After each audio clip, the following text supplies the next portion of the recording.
Good afternoon. नमस्कार विद्यार्थी मित्रांनो. गरुड झेप या उपक्रमामध्ये तुम्हा सर्वांचं परत एकदा स्वागत करते. बऱ्याच दिवसांच्या गॅपनंतर आपण भेटतोय.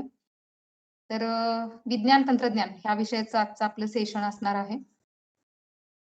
व्हिडिओ बहुतेक ऑन होत नाहीये. मी व्हिडिओ ऑन केला की परत ऑफ होतोय. माहित नाहीये काय प्रॉब्लेम आहे.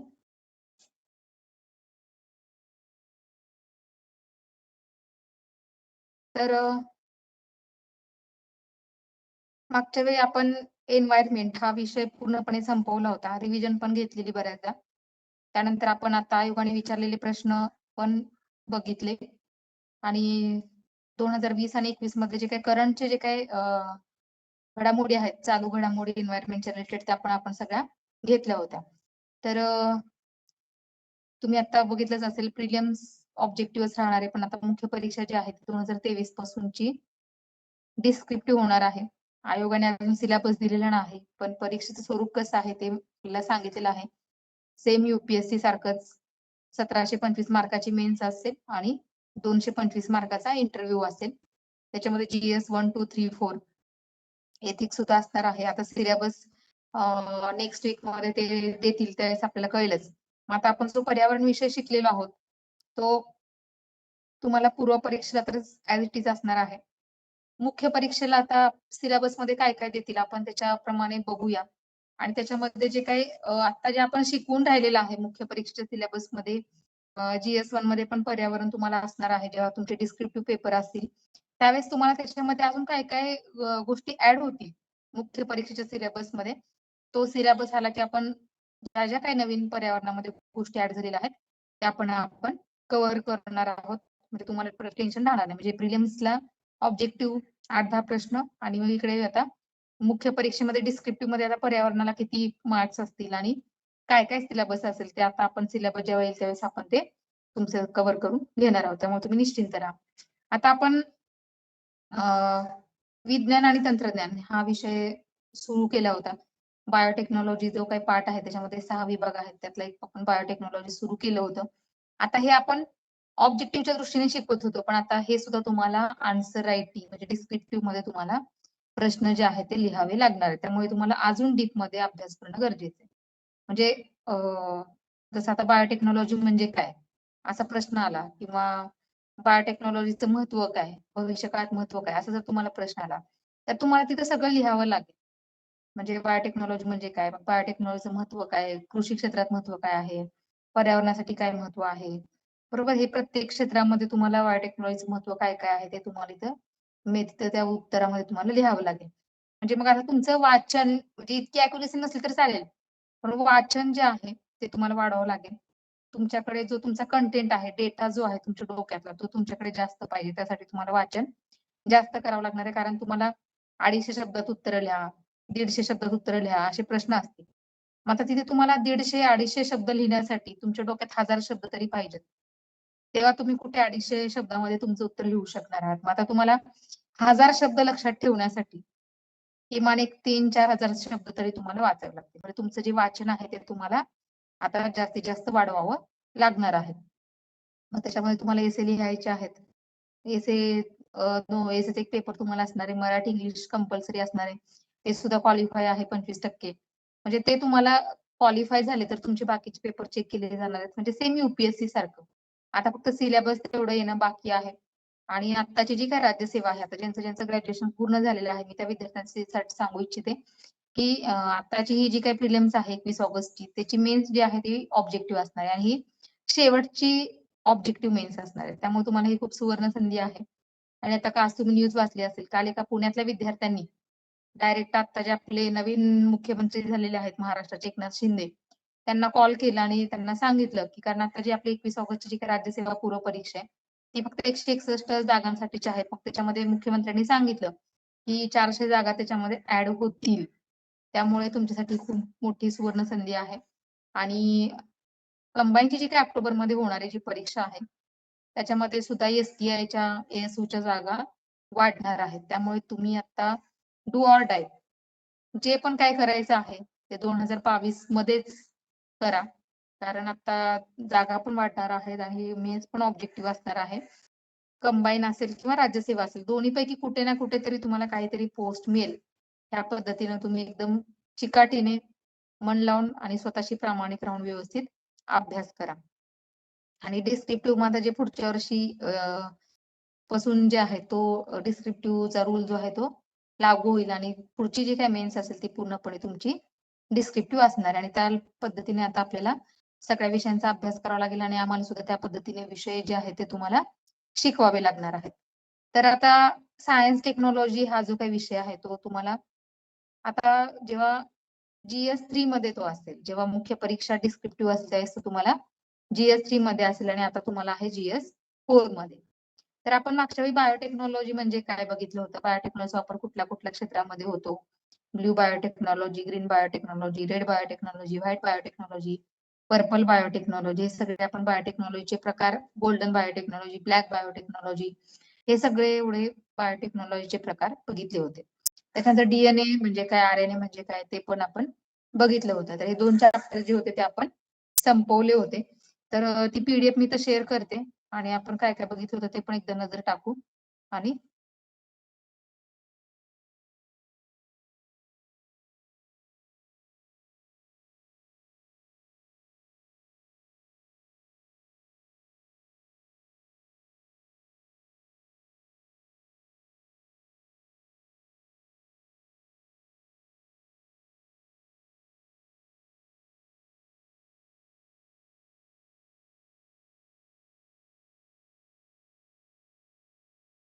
एकच मिनिट हा.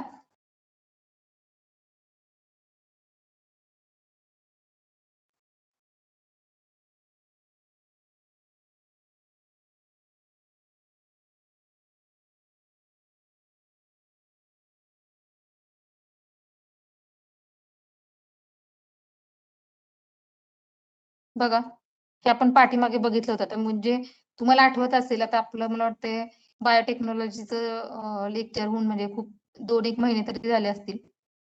त्यामुळे तुम्ही ते थोडं विसरून गेला असेल. मला वाटतं मे मध्ये बहुतेक लेक्चर झालेलं आपलं हे. तर ते तुम्ही विसरून गेला असाल. त्यामुळे ही परत एकदा मी PDF शेअर केली. बघा आपण बायोटेक्नॉलॉजी म्हणजे काय बघितलं होतं, म्हणजे की जैवतंत्रज्ञान ही एक जीवशास्त्राची एक अशी शाखा आहे की ज्यामध्ये तंत्रज्ञानाचा उपयोग करून तसेच काही सूक्ष्मजीव व विकरे यांच्या सहाय्याने मानवी कल्याणासाठी काही फायदेशीर उत्पत्ती तयार केली जातात आणि जैवतंत्रज्ञान हा शब्द जीवशास्त्र आणि तंत्रज्ञान यांचे एकत्रीकरण करून केलेलं आहे.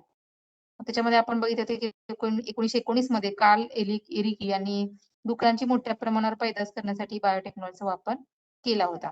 त्याच्यामध्ये आपण ट्रॅडिशनल बायोटेक्नॉलॉजी आणि मॉडर्न बायोटेक्नॉलॉजी बघितलं होतं. ट्रॅडिशनल बायोटेक्नॉलॉजी म्हणजे काय, जसं की दुधाचं दह्यामध्ये रूपांतर होणं. आता हे वर्षानुवर्षे चालत आलेले पण आपल्याला माहिती नव्हतं. लॅक्टोबॅसिलस नावाचे जे काही बॅक्टेरिया असतात त्याच्यामुळे दुधाच्या दह्यामध्ये रूपांतर होतं, पण ते आपल्याला माहिती नव्हतं. म्हणजे हे ट्रॅडिशनल बायोटेक्नॉलॉजी म्हणजे पूर्वीच्या काळापासून सुरू चालत आलेली. त्याच्यानंतर मृतशीर जे काही आहे डेड बॉडीज ते जतन करण्याची पद्धत हे सगळं ट्रॅडिशनल. आणि मग मॉडर्न मध्ये ऊती संवर्धन असेल, जीवसत्वाची निर्मिती, DNA, फिंगर प्रिंटिंग, ह्या सगळं गोष्टी किंवा आता मेडिकल सायन्स इतकं पुढे गेलेलं आहे. ही सगळी उदाहरणं आपण त्याच्यामध्ये बघितलेली होती म्हणजे मॉडर्न बायोटेक्नॉलॉजी. त्याच्यामध्ये क्लोनिंग असेल हे सगळं. त्याच्यानंतर मग आपण बघितलं होतं की आधुनिक जैवतंत्रज्ञानाचं उपयोजन कसं किंवा त्याच्यामध्ये उपयोग कसा कसा होतो. मग त्याच्यामध्ये आपण बघितलं होतं की जेनेटिकली मॉडिफाईड पिकं. मग त्याच्यामध्ये आपण बघितलेलं की कशा पद्धतीनं गोल्डन राईस तयार झाला, बरोबर ना? कशा पद्धतीने मग बीटी कॉटन तयार झालं, हे सगळं आपण त्याच्यामध्ये बघितलं होतं. किंवा फ्लेवर सेवर टोमॅटो म्हणजे काय असतं नेमकं, म्हणजे जे टोमॅटो लगेच खराब होतात ते टोमॅटो टिकवणं, तशा पद्धतीचे टोमॅटो बनवणं म्हणजे जेनेटिकली मॉडिफाईड पिकं. किंवा आता गोल्डन राईस मग आपण बघितलं होतं की त्याच्यामध्ये बीटा कॅरोटीन नावाचं एक तत्व असतं, जे आपल्या शरीरात गेल्यानंतर त्याचं रूपांतर व्हिटॅमिन ए मध्ये होतं. मग आता गोल्डन राईसची निर्मिती कशी झाली? त्याच्यामध्ये त्यांनी एक तांदळाचं रोपटं घेतलं, दुसरं एक तांदळाचं रोपटं घेतलं. त्या दोन्ही तांदळाच्या रोपट्यांची जी काही गुणसूत्र एकत्र केली आणि नंतर ते तिसऱ्या एका रोपट्यामध्ये ती इन्क्लूड केली किंवा त्याला आपण जेनेटिकली मॉडिफाईड पिकं म्हणतो किंवा जेनेटिक इंजिनिअरिंग सुद्धा आपण त्याच्यामध्ये म्हणू शकतो, जनुकीय अभियांत्रिकी. तर ते म्हणजे मॉडर्न बायोटेक्नॉलॉजी झाली. त्यानंतर आपण जैवतंत्रांचा वैद्यकशास्त्रामध्ये उपयोग बघितला. मोनोक्लोनल अँटीबॉडीची निर्मिती, विविध रोगाचं निदान, इन्सुलिन इंटरफेरॉन यासारखी पदार्थांची निर्मिती, आपण इन्सुलिनचं पण बघितलं होतं. डीएनए फिंगर प्रिंटिंग बघितलं होतं. पुनःसंयोजित लस, रिकॉम्बिनंट व्हॅक्सिन म्हणजे जशी आत्ताची आपली कोविड-19 जी काही कोविशिल्ड, कोवॅक्सिन वगैरे ह्या ज्या काही लसी आहेत त्या सुद्धा रिकॉम्बिनंट लसी आहेत. म्हणजेच काय की जो विषाणू आहे त्याच्या मृत पेशीपासून बनवलेली लस म्हणजेच काय रिकॉम्बिनंट लस. त्याच्यानंतर औद्योगिक क्षेत्रामध्ये वापर बघितला आपण. दारूची निर्मिती करणे, लॅक्टिक आम्ल, प्रथिन निर्मिती, प्रकाश संश्लेषित सजीवापासून इंधन निर्मिती, हे सगळं आपण आधी बघितलेलं आहे. त्याच्यानंतर आपण बायोटेक्नॉलॉजीचा कृषी क्षेत्रामध्ये वापर बघितला. त्याच्यामध्ये उती संवर्धन असेल, रोगविरहित पिकांची लागवड करणे, वनस्पतीसाठी जैव खतांची निर्मिती करणे, जैव कीटकनाशकांचा वापर करणे, हे सगळं आपण बघितलं होतं. त्यानंतर जैवतंत्रज्ञान आणि पर्यावरण, पर्यावरणामध्ये कसा बायोटेक्नॉलॉजीचा वापर होतो ते बघितलं. की जीवाणूचा वापर करून कारखान्याद्वारे होणारं प्रदूषण रोखता येतं आणि तसे बायोगॅसची निर्मिती करून सुद्धा प्रदूषण टाळता येतं. तर हे सगळं आपण बघितलं होतं. आणि मग शेवटी आपण बघितलं होतं की बायो इन्फॉर्मॅटिक्स म्हणजे बायोटेक्नॉलॉजी मध्ये संगणकाचा वापर करणे. संगणकाचा वापर करून एखादं जसं सीटी स्कॅन, MRI हे सगळं आहे बरोबर ना, किंवा सोनोग्राफी. मग त्याच्यामध्ये आपल्या जैविक गोष्टीमध्ये काही व्यंग आहे का, किंवा आपल्यामध्ये काय त्रास, त्याचं एक निरसन करण्यासाठी, रोगांचा निदान करण्यासाठी संगणकाचा वापर केला जातो. त्यालाच काय म्हटलं जातं, बायो इन्फॉर्मॅटिक्स. त्याच्यानंतर हे आपण बघितले की बायोटेक्नॉलॉजीचे वेगळे प्रकार. रेड बायोटेक्नॉलॉजी बघितलं, त्याच्यामध्ये कशामध्ये उपयोग होतो, मानवी आरोग्य व वैद्यकीय शास्त्र, वैद्यकशास्त्र हे तुम्हाला जोड्या लावामध्ये विचारलं जातं. ग्रीन बायोटेक्नॉलॉजी कृषी क्षेत्राच्या संदर्भात आहे. व्हाईट बायोटेक्नॉलॉजी औद्योगिक क्षेत्राच्या संबंधित आहे. येलो बायोटेक्नॉलॉजी पोषण जैवतंत्रज्ञानाच्या संदर्भात आहे. ब्ल्यू बायोटेक्नॉलॉजी सागरी आणि नीलहरित जैवतंत्रज्ञानाच्या संदर्भात आहे. गोल्डन बायोटेक्नॉलॉजी जे आहे ते बायोइन्फॉर्मॅटिक्स संगणक संबंधित जैवतंत्रज्ञान. पर्पल बायोटेक्नॉलॉजी जे आहे बघा ते जैवतंत्रज्ञान संबंधित नियम, तत्वज्ञान आणि नैतिकता. ब्लॅक बायोटेक्नॉलॉजी म्हणजे काय आहे की बायोवाद, बायो टेररिझम किंवा जैवशस्त्र उपयोग. आता कोविड-19 हे बायो वेपन आहे. ओके, म्हणजे ब्लॅक बायोटेक्नॉलॉजीचं ते एक उदाहरण आहे. आणि ब्राऊन बायोटेक्नॉलॉजी मध्ये काय येतं, वाळवंट आणि कोरडा भाग. तर हे सगळे रंग बायोटेक्नॉलॉजीचे, कुठल्या रंगाचा कशामध्ये वापर होतो ते एक लक्षात ठेवा, कारण ह्याच्यावरती तुम्हाला प्रश्न असतो. ओके, परत एकदा सांगते. ब्राऊन बायोटेक्नॉलॉजी जे आहे त्याच्यामध्ये वाळवंट, कोरडा भाग हे येतं. ब्लॅक बायोटेक्नॉलॉजी मध्ये बायोवार, बायो वेपन, जैव शस्त्र हे सगळं येतं. कोविड-19 लक्षात ठेवा. पर्पल बायोटेक्नॉलॉजी मध्ये जैवतंत्रज्ञान संबंधित नियम, नैतिकता, तत्व हे सगळं पर्पल बायोटेक्नॉलॉजी मध्ये येते. गोल्डन बायोटेक्नॉलॉजी म्हटलं की बायोइन्फॉर्मॅटिक्स लक्षात ठेवा, किंवा जैवतंत्रज्ञानामध्ये संगणकाचा वापर. ब्ल्यू बायोटेक्नॉलॉजी मध्ये सागरी, मरीन जे काय आहे ते येतं.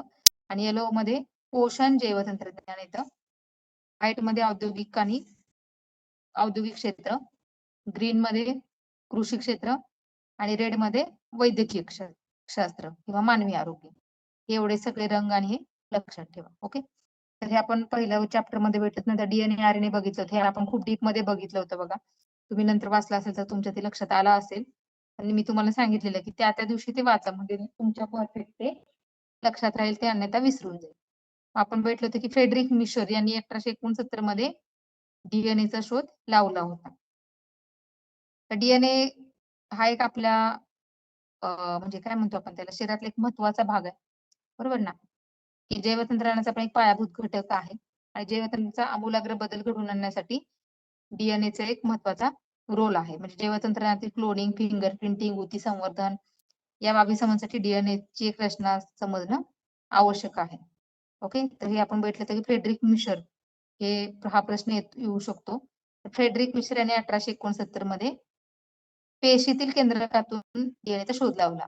आणि त्याला केंद्रकातून शोधल्यामुळे, न्यूक्लियस मधून शोधल्यामुळे त्याला काय नाव दिलं, न्यूक्लियन किंवा न्यूक्लिओटाइड. ओके, तर त्याच्यातून एक पदार्थ वेगळा केला आणि हा पदार्थ न्यूक्लियस पासून मिळाला म्हणून त्याला न्यूक्लिन असं नाव दिलं. आणि हा त्याच्यामध्ये नंतर असं लक्षात आलं की त्याच्यामध्ये आम्लधर्मी आहे. न्यूक्लिन जे आहे ते आम्लधर्मी आहे. ओके, ऍसिडिक मीडियम आहे आणि त्यामुळे या शास्त्रज्ञांनी काय केलं, न्यूक्लिक आम्ल असं त्याला नाव दिलं. आणि पुढे चालून डीएनए आणि आरएनए असे दोन जे आहेत ते पदार्थ जे आहेत ते प्रकार पेशी सापडल्या आणि डीएनए आणि आरएनएच्या दोघांची रचना जवळपास एकसारखीच असते. मग त्याच्यामध्ये आपण शर्करा, फॉस्फेट गट, नायट्रोजन बेस हे सगळं आपण त्याच्यामध्ये बघितलं होतं. तर डीएनए हा पेशीतील केंद्रकात सापडणारा महत्वपूर्ण घटक आहे आणि त्यामुळे डीएनएच्या मुळात छोट्या घटकापासून बनतोय. त्याला काय म्हटलं जातं? न्यूक्लिओटाइड. पेशीच्या केंद्रकात सापडणारा हा एक महत्वपूर्ण घटक आहे आणि त्याच्या डीएनएच्या मुळात छोट्या घटकापासून तो बनतो. त्याला काय म्हटलं जातं? न्यूक्लिओटाइड्स. तर न्यूक्लिओटाइड्स हा डीएनएचे काय आहे? स्ट्रक्चरल अँड फंक्शनल युनिट आहे. काय आहे? Structural and functional unit. न्यूक्लिओटाइड्सचे परत 3 घटक शर्करा, फॉस्फेट गट आणि नायट्रोजन बेस. आता शर्करा जी आहे ती 5 घटकांपासून बनलेली असते, 5 कार्बनची बनलेली असते. ओके, ते आपण हे सगळं आपण बघितलं होतं. म्हणजेच काय की ही शर्करा 5 कार्बननी बनलेली, त्यामुळे त्याला काय म्हटलं जातं? डीऑक्सिरायबोज न्यूक्लिक ऍसिड. ओके, तर C5H10O4 असं त्याचं सूत्र आहे. कशाचं? डीएनएच्या न्यूक्लिओटाइडचं. हे आपण पाठीमागे त्यावेळेस खूप व्यवस्थित आणि डीप मध्ये बघितलं, त्यामुळे मी आता हे थोडस रिव्हिजन फास्ट घेते. ओके, तर त्याच्यामध्ये फॉस्फेट गट आहे बघा. तर हा न्यूक्लिओटाइडचा जो काही घटक आहे फॉस्फोरिक आम्लापासून तयार झालेला असतो आणि आपल्या हे लक्षात येईल की डीएनए न्यूक्लिक आम्ल म्हटलं जातं आणि कारण यांच्यापैकी फॉस्फेरिक आम्ल जे आहे ते त्याच्यामध्ये असताना फॉस्फेट गट हा पेंटोज शर्करेच्या 5व्या कार्बनला जोडलेला असतो. ओके, आता ही शर्करा जी असते ती 5 कार्बनची असते म्हणून त्याला काय म्हटलं जातं? पेंटोज शर्करा, म्हणजे 5 कार्बनची बनलेली आहे म्हणून. आणि हे फॉस्फेट गट जे आहेत ते फॉस्फेरिक आम्ल पासून बनलेले असते म्हणून त्याला काय म्हटलं जातं? फॉस्फेट गट. आणि फॉस्फेट गट हा पेंटोज शर्करेच्या 5व्या कार्बनला जोडलेला असतो. आता नायट्रोजन बेस बघा. कार्बन, हायड्रोजन, नायट्रोजन आणि ऑक्सिजन यापासून बनणारा जो काही आहे सायकल पदार्थ म्हणून नायट्रोजन बेस होय. चक्रीय पदार्थ जो काय आहे त्याला काय म्हटलं जातं? Nitrogen base. कशापासून बनतो? कार्बन, हायड्रोजन, नायट्रोजन आणि ऑक्सिजन. नायट्रोजन बेस हे न्यूक्लिओटाइडचा महत्वपूर्ण घटक आहे जो शर्करेच्या पहिल्या कार्बनला जोडलेला असतो. नायट्रोजन बेसच्या रचनेनुसार त्यांचे 2 प्रकार पडतात. कुठले कुठले? हे आपण पाठीमागच्या वेळेस बघितले होते, प्युरिन्स आणि पायरॅमिडिन्स. ओके, तर प्युरिन्स म्हणजे काय असतं की त्याचा बेस जो आहे तो दुहेरी वलय डबल रिंग असं त्याला काय म्हटलं जातं? प्युरिन्स. आणि एकरी वलय सिंगल रिंग जे आहे त्याला काय म्हटलं जातं? पिरॅमिडिन्स. त्याच्यामध्ये प्युरिनचे 2 प्रकार ऍडेनिन, ग्वानिन आणि पायरिमिडिन्सचे 2 प्रकार सायटोसिन आणि थायमिन. हे लक्षात ठेवा. आणि म्हणजे असं ऍडेनिन, ग्वानिन असं कधीच म्हणजे होत नाही. तर ते वेगवेगळे असतात म्हणजे AGCT. ओके, न्यूक्लिओटाइड मध्ये नायट्रोजनचा बेस शर्करेच्या पहिल्या कार्बनला जोडलेला असतो. सिंगल रिंग म्हणलं की प्युरिन्स लक्षात ठेवा आणि डबल रिंग म्हणलं की प्युरिन्स लक्षात ठेवा. सिंगल रिंग म्हटलं की पायरिमिडिन्स लक्षात ठेवा. प्युरिन्सचे प्रकार ऍडेनिन आणि ग्वानिन आणि पायरिमिडिन्सचे प्रकार सायटोसिन आणि थायमिन. तर हे इथे लक्षात ठेवा. ओके, तर आता बघा नायट्रोजनचे एकूण 4 बेस ऍडेनिन, ग्वानिन, सायटोसिन आणि थायमिन. तर आता त्याच्यामध्ये बघा AGCT यापैकी कोणता एक नायट्रोजन बेस आणि न्यूक्लिओटाइड सोबत जोडलेला असतो. म्हणजे त्यावरून आपण असे म्हणू शकतो की 4 प्रकारचे न्यूक्लिओटाइड असतात. ओके, तर बघा ऍडेनिन हा नायट्रोजन बेस जोडलेला असेल तर त्याला ऍडेनिन न्यूक्लिओटाइड म्हणतात आणि ग्वानिन हा नायट्रोजन बेस जोडलेला असेल तर त्याला ग्वानिन न्यूक्लिओटाइड असं म्हणतात. जर सायटोसिन हा नायट्रोजन बेस जोडलेला असेल तर त्याला सायटोसिन न्यूक्लिओटाइड म्हणता येईल. आणि जर थायमिन हा नायट्रोजन बेस जोडलेला असेल तर त्याला थायमिन न्यूक्लिओटाइड म्हणता येईल. न्यूक्लिओटाइड हा डीएनएचा एक मूलभूत घटक आहे आणि अशा अनेक न्यूक्लिओटाइडच्या साखळीने काय होतो? डीएनए तयार होतो. हे लक्षात ठेवा. शर्करा, फॉस्फेट गट आणि न्यूक्लिओटाइड हे असे 3 डीएनएचे घटक आहेत. न्यूक्लिओटाइडचे परत 2 घटक प्युरिन्स आणि पिरॅमिडिन्स. प्युरिन्स म्हणजे डबल रिंग, पिरॅमिडिन्स म्हणजे सिंगल रिंग. आणि प्युरिन्सचे 2 प्रकार ऍडेनिन, ग्वानिन आणि पायरिमिडिनचे 2 प्रकार सायटोसिन आणि थायमिन. आता न्यूक्लिओटाइड म्हणजे काय असतं बघा? शर्करा, फॉस्फेट गट आणि नायट्रोजन बेस. न्यूक्लिओसाइड म्हणजे काय असतं? शर्करा प्लस नायट्रोजन बेस. आता न्यूक्लिओटाइड हा एक डीएनएचा आपण मूलभूत घटक सांगितला. न्यूक्लिओटाइडच्या साखळीने डीएनएचे एक रेणू बनतो. ओके, आपण पाठीमागे इथं डायग्राम पण बघितलेले बघा. ही अशी. ओके, इथं डीएनएचे आपण बघितलं तर स्तंभाची रचना कशी असते. ओके, हे आपण पाठीमागच्या लेक्चरला हे सगळं आपण बघितलं होतं. ओके,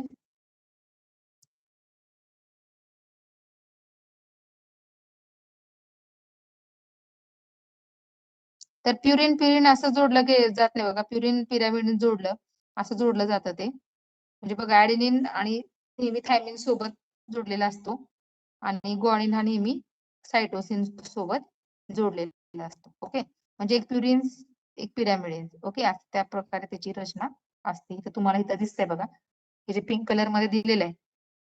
आता मी इतकं फास्ट का घेते, कारण ऑलरेडी आपण शिकवलेलं आहे. कारण खूप दिवसाचा गॅप पडल्यामुळे मी हे सगळं रिव्हिजन परत तुमची घेते. पण हे आपण डीप मध्ये ऑलरेडी शिकलेलो आहोत. बघा, ऍडेनिन आणि ग्वानिन असं रचना असताना सायटोसिन आणि थायमिन.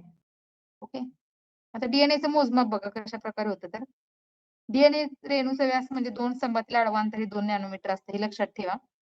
आता तुम्हाला डिस्क्रिप्टिव्ह मध्ये पण प्रश्न आला, समजा डीएनएच्या मोजमापाचं विश्लेषण करा, असा तुम्हाला प्रश्न आला. तुम्हाला हे सगळं माहिती पाहिजे, त्याचा व्यास किती आहे, अंतर किती आहे. ओके, बघा, डीएनएच्या रेणूचा व्यास म्हणजे 2 स्तंभातील आडवा अंतर हे 2 नॅनोमीटर असतं आणि डीएनएच्या स्तंभातील न्यूक्लियोटाइड हे त्याच्या खालच्या न्यूक्लियोटाइड पर्यंतचे अंतर हे 0.34 नॅनोमीटर इतकं असतं. साधारणपणे डीएनएचे धागे काल्पनिक काचाभोवती उजव्या हाताच्या दिशेने गुंडाळले तर मोठ्या खाचा तयार होतात आणि 2 धागे एकमेकांना स्प्रिंग प्रमाणे गुंडाळले जातात तेव्हा लहान खाचा तयार होतात आणि खाचा एकमेकांनंतर अशा पद्धतीने असतात. ज्याप्रमाणे 2 उभ्या न्यूक्लियोटाइड दरम्यानचे अंतर 0.34 नॅनोमीटर असते आणि तसेच त्यांच्यातला कोन हा 36°C असतो. आपण अर्ध डीएनएची प्रतिकृती पण बघितली बघा, हे मी मागच्या वेळी तुम्हाला सगळं शिकवलेलं आहे. ओके, बघा इथे एक स्तंभ 1 आणि स्तंभ 2 इथे तुम्हाला दिलेलं आहे.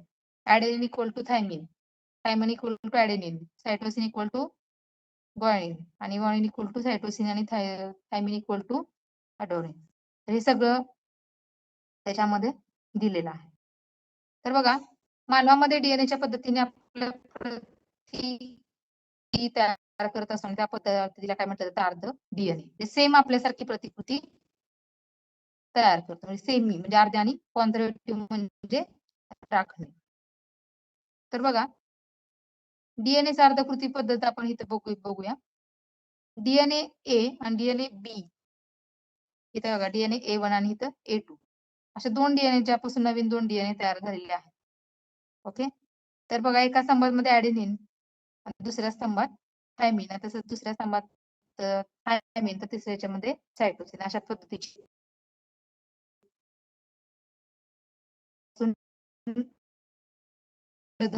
डीएनए प्रतिकृती सेमी कॉन्झर्वेटिव्ह, म्हणजे एकापासून वेगळा आहे असा एक प्रतिकृती तयार करणे. ऍडेनिन, थायमिन, सायटोसिन आणि ग्वानिन ह्या प्रकारची अर्ध डीएनएची प्रतिकृती इथे तुम्हाला आकृतीमध्ये दाखवलेली. ओके, बघा आता जी एक अर्ध प्रतिकृती तयार झाली तर डीएनएची पहिली पायरी बघा काय आहे. डीएनएचे 2 स्तंभ हे वेगळे होतात आणि वेगळे होणे म्हणजेच काय आहे, 2 स्तंभातील जोडलेले नायट्रोजन बेस यातील हायड्रोजन बंध तोडणे आणि यासाठी डीएनए हेलिकेज किंवा रिप प्रथिने व विकरे. आणि दुसरी पायरी बघा, 2 स्तंभ वेगळे झालेत आणि वेगळे झालेल्या स्तंभातील नायट्रोजन बेस आहेत ते एकमेकांचे पूरक जोडणीचे ए ला टी किंवा जी ला सी आहेत. ओके, तर ह्या पद्धतीने आहे, आपण पाठीमाग बघितलेलं होतं. आता डीएनएचा जनुकीय घटक बघा की कसा शोधला, काय कोणी शोधला. आता बघा, डीएनएचे आपण पहिले डीएनएचे आपल्या जनुकीय गुणधर्मास कारणीभूत. आता जनुकीय घटक म्हणजे काय, की एखाद्या व्यक्तीची ओळख पटते किंवा ज्या घटकाद्वारे आपण आई वडील व त्यांच्या ओळख पटवतो त्यालाच ओळखू शकतो, त्याला काय म्हटलं जातं, जनुकीय घटक. बहुतांश सजीवामध्ये डीएनए हा जनुकीय घटक म्हणून ओळखला जातो आणि उदाहरणार्थ माणूस, वनस्पती, जीवाणू. आणि डीएनए हा जनुकीय घटक म्हणून काम करतो हे सिद्ध करण्यासाठी खालील शास्त्रज्ञांनी विविध प्रयोग येतात. हे आपण प्रयोग आपण बघितले होते. ग्रिफथचा प्रयोग, अवेरी मॅक्लिओड आणि मॅककार्टीचा प्रयोग, हर्षीचा प्रयोग. तर हे आपण सगळं मागच्या वेळेस खूप डीप मध्ये बघितलेलं होतं. तुम्ही वाचलं असेल तर तुमच्या हे सगळं लक्षात येईल. हे आता आपण काही सगळं बघणार नाही आहोत. ओके, हे बघा, हे तिथे त्यांनी वेगळ्या ह्याच्यावर प्रयोग करून जनुकीय घटक शोधून काढले होते. आता डीएनए सारखंच एक आरएनए पण आहे, बरोबर आहे का. आता ते सेम आरएनए सुद्धा कसं आहे, डीएनए सारखाच आहे आणि तो सुद्धा काय असतो, न्यूक्लियोटाइड्स पासूनच बनलेला असतो. न्यूक्लिक अम्ल असून केंद्रात तसेच पेशी द्रव्य सुद्धा ते आढळते आणि ज्याप्रमाणे डीएनएचा न्यूक्लिओटाइड आरएनए सुद्धा प्रश्न पाहिजे बघा. त्याच्यामध्ये काय होतं, शर्करा, फॉस्फेट गट आणि नायट्रोजन बेस. तसे इथे सुद्धा जसं शर्करा, नायट्रोजन बेस आणि फॉस्फेट गट, तसं आरएनए न्यूक्लिओटाइडची 3 घटकांनी बनतो, परंतु काही महत्वाचे बदल आरएनएच्या न्यूक्लिओटाइड मध्ये येतात. आता मग अशी किती होती C5H10O4. आता इथं कसं आहे O5. ओके. आरएनएतील शर्करा ही रायबोज शर्करा असते ज्याचे रेणूसूत्र C5H10O5 आहे. म्हणजे आरएनए मध्ये डीएनए पेक्षा एक ऑक्सिजन जास्त असतो. मग आता काय सूत्र होतं C5H10O4. आता इथं किती C5H10O5 म्हणजे एक ऑक्सिजन जास्त आहे कशापेक्षा डीएनएच्या शर्करेपेक्षा. आरएनएतील नायट्रोजन बेस बघा डीएनए प्रमाणेच ऍडेनिन, ग्वानिन आणि प्युरिन्स आरएनए मध्ये असताना, परंतु एक पायरिमिडिन्स वेगळा असतो. आता सायटोसिन तिकडं काय आहे थायमिन. आता इथं थायमिनच्या ऐवजी काय आहे युरिसिल. ओके. म्हणजे प्युरिन्स पिरिमिडिन्स सेम आहे ऍडेनिन, ग्वानिन प्युरिन्स मध्ये आणि पायरिमिडिन्स मध्ये सायटोसिन आणि थायमिनच्या ऐवजी सायटोसिन आणि काय आहे युरिसिल. एवढाच फक्त इथे बदल लक्षात ठेवा. आता हे तुम्हाला सगळं उत्तरामध्ये विचारलं डीएनए आणि आरएनए मधला फरक ओळखा, हे सगळं तुम्हाला तिथं लिहावं लागेल. ओके. किंवा डीएनए व आरएनए मधील फरक स्पष्ट करा असा जर प्रश्न आला डिस्क्रिप्टिव्ह मध्ये तरी पण तुम्हाला हे सगळं तिथे लिहावं लागेल. ओके. म्हणजे सेमच आहे, फक्त शर्करेमध्ये एक ऑक्सिजन जास्त आहे. ओके. काय आहे एक ऑक्सिजन जास्त, त्यामुळे C5H10O5 आहे. शर्करामध्ये एक रायबोज जास्त आहे म्हणजे ऑक्सिजन जास्त आहे, त्यामुळे त्याला काय म्हणतात रायबोज शर्करा. ओके. आणि प्युरिन्स मध्ये ऍडेनिन, ग्वानिन सेम आहे आणि पिरिमिडिन्स मध्ये सायटोसिन आणि थायमिनच्या ऐवजी युरिसिल आहे. फक्त एवढा इथे एक फरक लक्षात ठेवा. म्हणजे ऍडेनिन, ग्वानिन आणि सायटोसिन हे नायट्रोजन बेस आरएनए व डीएनए दोघांही दिसून येतात. आता आरएनए एकेरी स्तंभ रेणू असतो बघा आणि मानवी पेशीत आरएनए हा एकेरी स्तंभ रेणू असल्याने यांच्या डीएनए प्रमाणे पूरक जोडणी दिसून येत नाही. आता डीएनए कसा असतो बघा 2 स्तंभात असतो, त्याचा आरएनए काय आहे एकेरी स्तंभ आहे. ओके. आरएनएचे प्रकार बघितले आपण एमआरएनए, आरआरएनए, टीआरएनए हे आपण हे सगळे बघितले. मग त्याच्यामध्ये जनुकीय आरएनए आणि अजनुकीय आरएनए. आता जनुकीय आरएनए म्हणजे फक्त हे विषाणू मध्ये दिसून येतात जनुकीय. आणि आपल्या शरीरात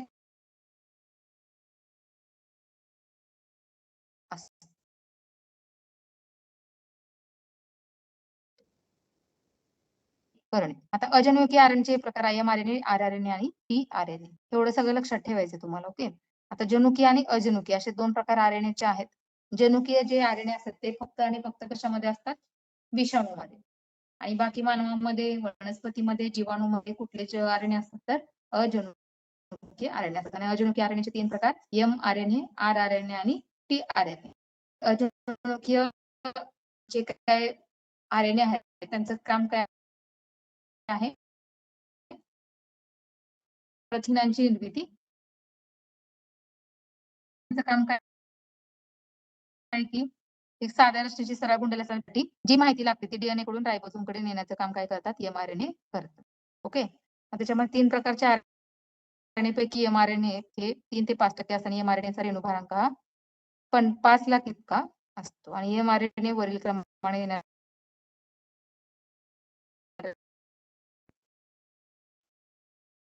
आता त्याच्यामध्ये बघा आरआरएनएचं काम काय आहे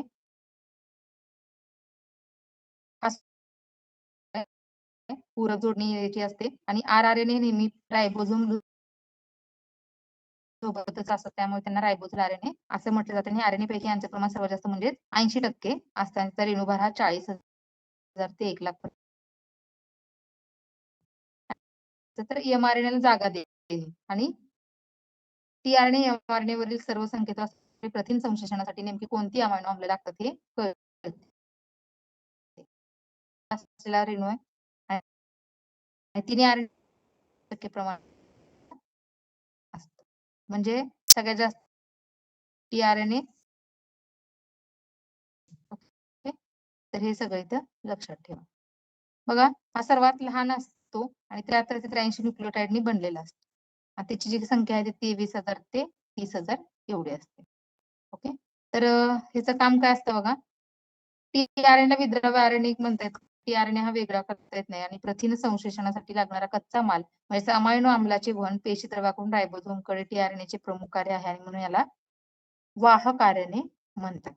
आणि ज्याप्रमाणे एमआरएनए वर कोडॉन असतात त्याचप्रमाणे टीआरएनए वर अँटी कोडॉन असतात. हे सगळं आपण इथे बघितलं होतं. बघा 3 आरएनए मधील महत्वाचे घटक दिलेले आहेत. त्याचं प्रमाण किती आहे, त्याचं रेणुभार किती आहे, आकार कसा आहे. ओके, बघा प्रमाण किती एमआरएनएचं 3 ते 5%, आरआरएनएचा 80% आणि टीआरएनएचा 10 ते 20%.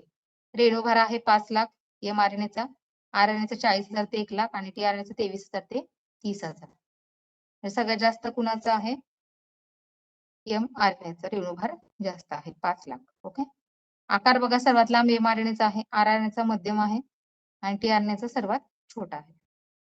वयोमान बघा 1 ते 4 मिनिटापर्यंत ते जिवंत राहतात एमआरएनए, आरआरएनए काही दिवस जिवंत राहतात आणि टीआरएनए काही तास ते काही दिवस जिवंत राहतात. सगळ्यात जास्त वयोमान कुणाचं आहे तर आरआरएनएचं आहे. मुख्य कार्य काय बघा एमआरएनएचं, डीएनए पासून रायबोझोम पर्यंत माहितीचं वहन करणे, रायबोझोम सोबत प्रथिन निर्मिती तसेच एमआरएनए ला जागा देणे.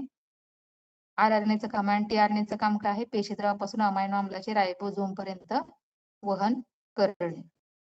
बघा कोडॉन हे विशिष्ट अमायनो आम्लासाठीच्या माहितीचं वहन करतात आणि ते 1954 मध्ये जॉर्ज कॅमो या शास्त्रज्ञांनी सुचवले. तर कोडॉन आणि अँटीकोडॉन जे आता आपण ते बघितलं. ओके, आणि रायबोझोम हा 65% आरआरएनए आणि 35% प्रथिनांनी बनलेला असतो. तर हे सगळं आपण ह्याच्यामध्ये बघितलं. त्याच्यानंतर आपण हे जैवतंत्रज्ञान आणि प्रक्रिया उपयोजन हे मला वाटतं आपण सुरू केलं होतं. तर बहुतेक हे पण आपण शिकवलेलं होतं. तर बघा जैवतंत्रज्ञान ही जीवशास्त्राची शाखा असून यामध्ये सजीव, विकरे आणि जीवशास्त्रीय प्रक्रिया यांचा वापर करून मानवाला उपयोगी असणारी उत्पादने तयार केली. कशाचा वापर करून, सजीव, विकरे किंवा जीवशास्त्रीय प्रक्रिया यांचा वापर करून माणसाला जे पाहिजे ते तयार केलं जातं, त्यालाच काय म्हटलं जातं, जैवतंत्रज्ञान. आता विकरे आणि संप्रेरके ह्यातला फरक तुम्हाला आधी माहिती पाहिजे.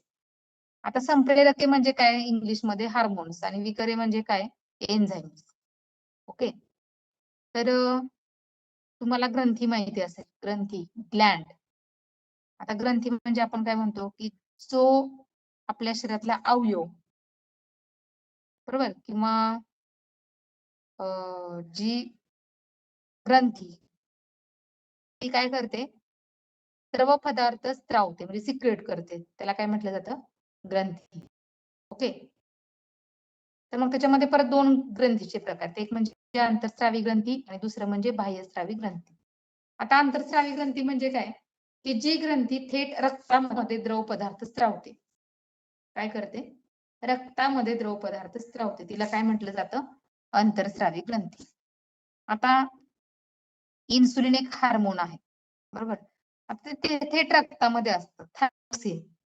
म्हणजेच काय, तर जी ग्रंथी थेट रक्तामध्ये द्रव पदार्थ स्त्रावते त्या ग्रंथीला अंतःस्रावी ग्रंथी म्हणतात आणि जो काही पदार्थ स्त्रावला जातो रक्तामध्ये त्याला म्हटलं जातं संप्रेरके म्हणजेच काय, हार्मोन्स. आणि जी ग्रंथी जिथे गरज असेल तिथे रक्ताच्या बाहेर द्रव पदार्थ स्त्रावते त्या ग्रंथीला काय म्हटलं जातं, बाह्यस्रावी ग्रंथी. काय म्हटलं जातं, बाह्यस्रावी ग्रंथी. आणि बाह्यस्रावी ग्रंथी जी काय द्रव पदार्थ स्त्रावते त्या पदार्थाला काय म्हटलं जातं, विकरे. हे लक्षात ठेवा, विकरे आणि संप्रेरके ह्यातला फरक लक्षात ठेवा. विकरे म्हणजे काय, बाह्यस्रावी ग्रंथी जिथे गरज असेल तिथे आपल्या शरीरामध्ये द्रव पदार्थ स्त्रावते त्या पदार्थाला काय म्हणायचं, विकरे, एन्झाईम्स. आणि अंतःस्रावी ग्रंथी मध्ये द्रव पदार्थ स्त्रावते त्या पदार्थाला काय म्हटलं जातं, हार्मोन्स, संप्रेरके.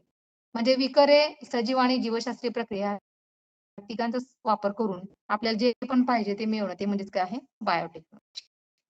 काही वेळा एखाद्या सजीवाचा फायदेशीर गुण मानवी कल्याणासाठी वापरात आणला. आपण मागच्या प्रकरण बघितलं की तसं बघा, सजीवातील विशिष्ट गुणधर्मासाठी डीएनए कारणीभूत असतो आणि मुळात डीएनए म्हणजे त्या सजीवाचे संपूर्ण गुणधर्म दर्शवणारा घटक होय. आता या प्रकरणात आपण आधुनिक प्रक्रिया वापरून काही महत्वाचे उपयोजन पाहणार आहोत. EFB, European federation of biotechnology संस्थेने आधुनिक जैवतंत्राची दिलेली व्याख्या काय बघा. Biotechnology is integration of natural science and organism, cells, parts thereof and molecular analogs for products and services. वेगवेगळे प्रॉडक्ट्स बनवणं, जे काय ऑर्गॅनिझम्स आहेत, नॅचरल सायन्सचा वापर करून जे काय पेशी, वेगळे शरीरातले पार्ट, त्याचा उपयोग करून आपल्याला जसं पाहिजे तसं, जे हवं तसं मिळवणं म्हणजेच काय आहे बायोटेक्नॉलॉजी. आता टेस्ट ट्यूब बेबीचं उदाहरण घ्या, बरोबर. तर म्हणजे वयाच्या 50शी मध्ये सुद्धा एखाद्या स्त्रीला जर मूल हवं असेल, तरी सुद्धा टेस्ट ट्यूब बेबीच्या माध्यमातून ती मुलाला जन्म देऊ शकते. म्हणजे हे कशाचं उदाहरण आहे? आधुनिक बायोटेक्नॉलॉजीचं उदाहरण, बरोबर. म्हणजे सगळे आपल्याला किडनी ट्रान्सप्लांट असेल, हार्ट ट्रान्सप्लांट असेल, किंवा आता जेंडर ट्रान्सप्लांट पण सर्जरी आलेली आहे. म्हणजे मुलीचा मुलगा होतो, मुलाचा मुलगी होतो, म्हणजे जेंडर सुद्धा आपण चेंज करून घेऊ शकतो. हे सगळं कशाचं उदाहरण आहे? कशामुळे हे शक्य आहे? तर बायोटेक्नॉलॉजीमुळे शक्य आहे, आधुनिक जैवतंत्र. बघा, आता पुनःसंयोजित डीएनए तंत्र म्हणजे काय आहे? Recombinant DNA technology. नावात दिल्याप्रमाणे पुनःसंयोजन करून नवीन डीएनए तयार करणे, आणि या प्रक्रियेत आपण एका सजीवाचा फायदेशीर गुण हा दुसऱ्या सजीवात डीएनए मार्फत टाकतो, आणि त्यासाठी त्यांना डीएनए मध्ये केवळ फायदेशीर गुण दर्शवणारा जनुक टाकला जातो. आणि आरडीएनए तंत्र 1973 मध्ये कोहेन आणि बोयर यांनी विकसित केलं होतं. आता जनुक म्हणजे काय? तर डीएनएचा असा एक तुकडा जो विशिष्ट गुणधर्म दर्शवतो. म्हणजेच काय, एखाद्या सजीवामध्ये अनेक गुणधर्म दिसून येतात, आणि म्हणजेच त्या सजीवाच्या डीएनए मध्ये अनेक जनुके आहेत. म्हणजे एखाद्या व्यक्तीचे केस कुरळे असतात, हा गुणधर्म दर्शवणारा डीएनएचा तुकडा म्हणजे जनुके होय. आता पुनःसंयोजित डीएनए तंत्रज्ञानातील पायऱ्या बघा. या तंत्रज्ञानातील पायऱ्या समजावून घेण्याआधी खालील संज्ञा कळणे आवश्यक आहे. कुठल्या कुठल्या? दाता, क्लोनिंग वाहक आणि योग्य पोषित. आता मी तुम्हाला म्हणजे आपण आधी जो पहिल्यांदा बायोटेक्नॉलॉजी सुरू केली त्यावेळेस मी सांगितलं होतं की 3 व्यक्तींची गरज असते. आता समजा जेनेटिक इंजिनिअरिंग, किंवा आता एखादं गोल्डन राईस उदाहरण सांगितलं, किंवा तुम्हाला एखादा एक एक विशिष्ट गुणधर्म असलेलं तुम्हाला एक मांजर बनवायचंय. आता त्याच्यासाठी तुम्हाला 3 लागतील, 3 मांजर लागतील वेगवेगळे. ABC हे 3 मांजर लागतील. म्हणजे एक दाता लागेल, एक क्लोनिंग वाहक लागेल आणि एक योग्य पोषक लागेल. असे 3 मांजर लागतील. आणि मग तुम्हाला ज्या हव्या त्या गुणधर्माचं मांजर जे आहे ते तुम्हाला त्याच्यापासून मिळेल. म्हणजे तुम्हाला 3 सजीवांवर तुम्हाला तो प्रयोग करावा लागतो. म्हणजे दाता, क्लोनिंग वाहक आणि योग्य पोषित. आता बघा, दाता म्हणजे कोण असतो? ज्या पेशी किंवा सजीवाचा फायदेशीर गुणधर्म हवा, त्याला काय म्हटलं जातं? दाता. ओके.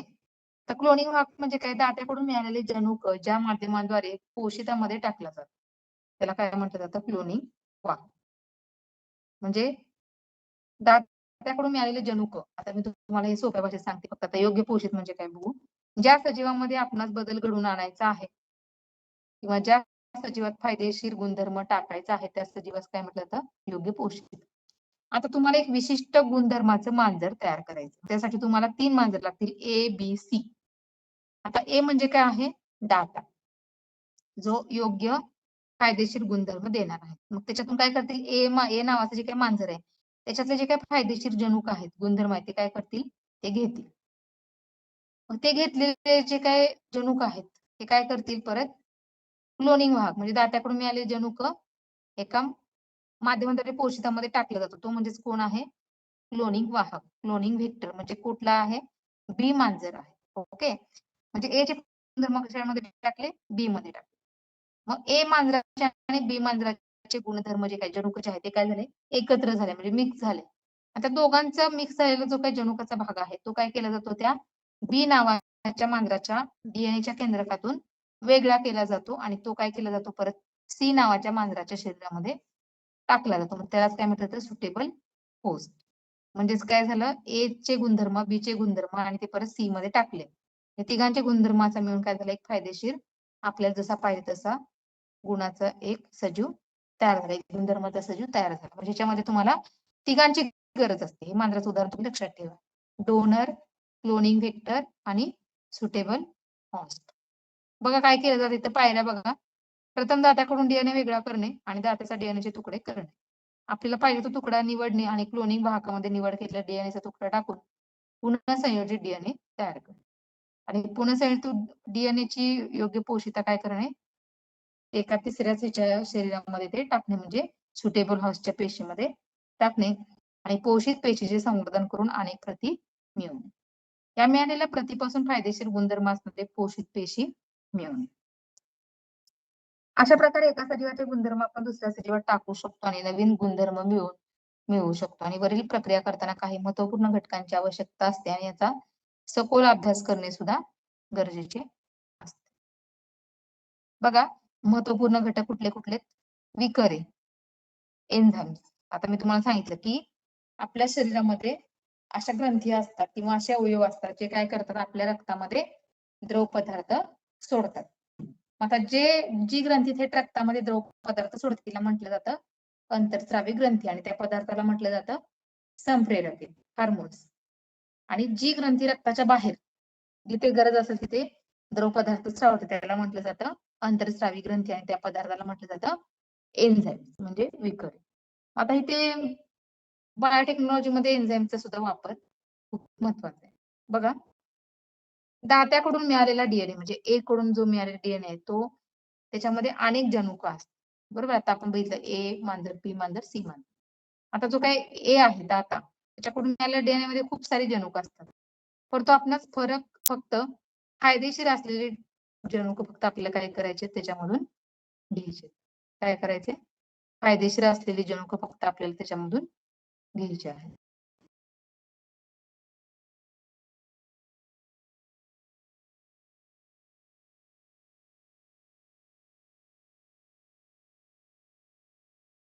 आता बघा, डीएनए ला विशिष्ट ठिकाणी कापणाऱ्या विकाराला काय म्हणतात? तर रेस्ट्रिक्शन एंडोन्यूक्लियस म्हणतात. आणि या विकाराला काय म्हणतात? बायोलॉजिकल सीझर्स किंवा चाकू किंवा सुरी म्हटलं जातं. डीएनए लायगेज या विकाराचा उपयोग पुनःसंयोजित डीएनएचे 2 स्तंभ किंवा टोक सहसंयोजित बंधाने जोडण्यासाठी वापरला जातो. आता इम्पॉर्टंट पॉइंट बघा काय काय. रेस्ट्रिक्शन विकर सर्वप्रथम स्टेबर्डलिन आणि बेर्नर अर्बर यांनी 1963 मध्ये शोधला. आणि रेस्ट्रिक्शन विकाराचे 2 प्रकार असतात. रेस्ट्रिक्शन एंडोन्यूक्लियस हा विकर डीएनए ला विशिष्ट ठिकाणी कापतो आणि डीएनएचा फॉस्फोडायइस्टर बंध कट करतो. आणि या विकाराला रेन असे म्हटले जाते. त्यांचे असे 3 प्रकार असतात, टाइप 1, टाइप 2 आणि टाइप 3. आणि रेस्ट्रिक्शन एंडोन्यूक्लियस जो आहे तो डीएनएच्या शेवटापासून न्यूक्लियोटाइडला वेगळा करणारा विकर आहे. ओके, म्हणजे रेस्ट्रिक्शन एंडोन्यूक्लियस आणि रेस्ट्रिक्शन एक्झोन्यूक्लियस असे 2 हे विकाराचे प्रकार आहेत. आता वाहक डीएनए बघा काय असतो? Vector DNA. ज्या डीएनए मध्ये स्वतः प्रतिकृती तयार करण्याचं काय असते? तर क्षमता असते. त्याला काय म्हणतात येतं? Vector DNA. म्हणजे बी जो आहे तो. त्याच्यामध्ये परत हे प्लाझमिड काय असतं बघा? याला अतिरिक्त डीएनए म्हणतात आणि हा नैसर्गिकरित्या जीवाणू आणि किण्व पेशीत आढळतो. तसेच काही वनस्पती व प्राणी पेशीतही आढळतो. प्लाझमिड हा लहान अतिरिक्त दुहेरी स्तंभीय गोलाकार डीएनए आहे आणि प्लाझमिड ही संज्ञा सर्वप्रथम लेडरबर्ग यांनी 1952 मध्ये मांडलेली आहे. तर हे एक त्याच्यामध्ये इथे लक्षात ठेवा.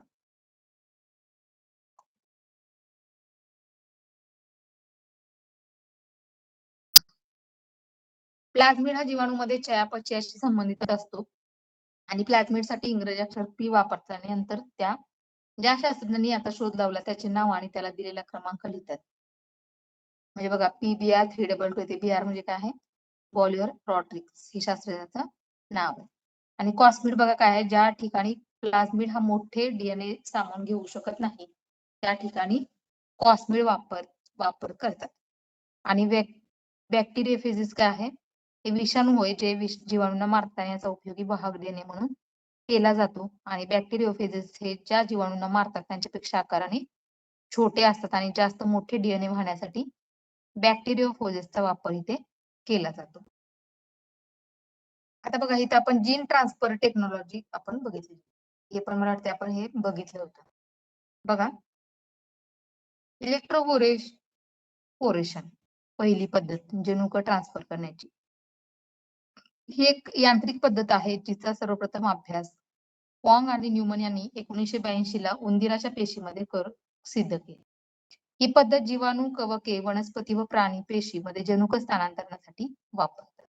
या पद्धतीमध्ये जास्त विद्युत धारा वापरून पेशीच्या फॉस्फोलिपिड या लेयरच्या छिद्रांना तात्पुरते मोकळे केले जाते आणि डीएनए किंवा जनुक यासारख्या रेणूंना प्रवेश दिला जातो. मायक्रो इंजेक्शन बघा काय आहे. याचा सर्वप्रथम अभ्यास डॉक्टर मार्शल बार्बर यांनी केला आणि याचा जास्त करून वापर सस्तन पेशीमध्ये जनुक स्थानांतरणासाठी होतो, म्हणजे मानव प्राण्यामध्ये. बरोबर. या पद्धतीमध्ये लहान मायक्रो पेपेटचा वापर करून जिवंत पेशीमध्ये जनुक स्थानांतर केले जाते. म्हणजे जनुक जी काही जीन ट्रान्सफर टेक्निक आहे किंवा जीन थेरपी जे आहे बघा, तर त्याच्यामध्ये एका शरीरातून दुसऱ्या शरीरामध्ये जे पाहिजे ते जीन ट्रान्सफर करून ते एखाद्या माणसाचा रोग सुद्धा त्याच्यातून बरा केला जातो. तिसरी पद्धत बघा काय आहे जीन ट्रान्सफरची, कणांचा मारा, पार्टिकल बंबार्डमेंट. सॅनफोर्ड यांनी याचा शोध लावलेला आहे. यामध्ये जलद गतीच्या मायक्रो प्रोजेक्टाईलचा वापर करून जनुक पेशीमध्ये टाकले जातात आणि ही पद्धत वनस्पती पेशीमध्ये वापरतो.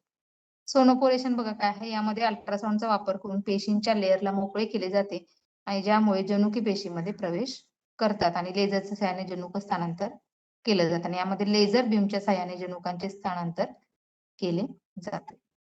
आता जीन ऑम्प्लिफिकेशन बघा काय आहे.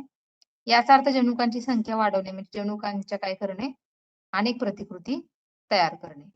पुनःसंयोजित डीएनए तंत्रज्ञानात जीनची संख्या वाढवण्यासाठी खालील दोनपैकी एका पद्धतीचा वापर केला. त्याच्यामध्ये नैसर्गिक पद्धत आणि कृत्रिम पद्धत.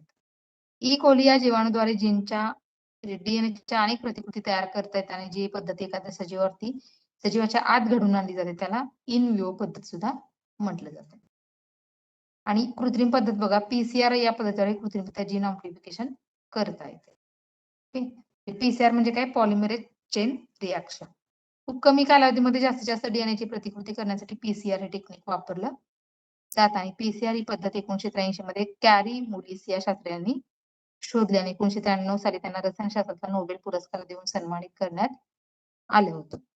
आता पीसीआर साठी लागणाऱ्या आवश्यक बाबी बघा कुठल्या कुठल्या. ती मशीन आहे बघा एक ही. त्याच्यामध्ये कृत्रिम पद्धतीने डीएनए ची प्रतिकृती तयार केली जाते आणि खूप सारे डीएनए. डीएनएचा धागा जो 100 ते 3500 जोड्यापर्यंत वाढवता येतो आणि 1730 न्यूक्लियोटाइड असलेली कृत्रिम ओलिगो न्यूक्लियोटाइड ज्यांचे बेसिस अपेक्षित डीएनएशी पूरक असतात.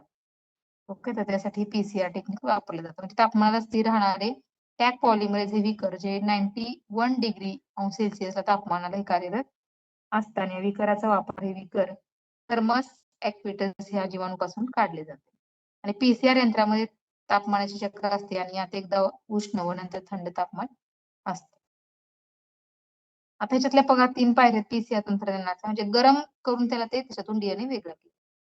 हीट डिनॅचरेशन या पायऱ्यात डीएनएला 91 अंश सेल्सिअस पर्यंत उष्णता देतात आणि उष्णतेमुळे डीएनएतील हायड्रोजन बंध तुटला जातो आणि डीएनएचा एकेरी स्तंभ तयार होतो. ज्या ठिकाणी हायड्रोजन बंध जास्त ते जास्त तापमान लागतं.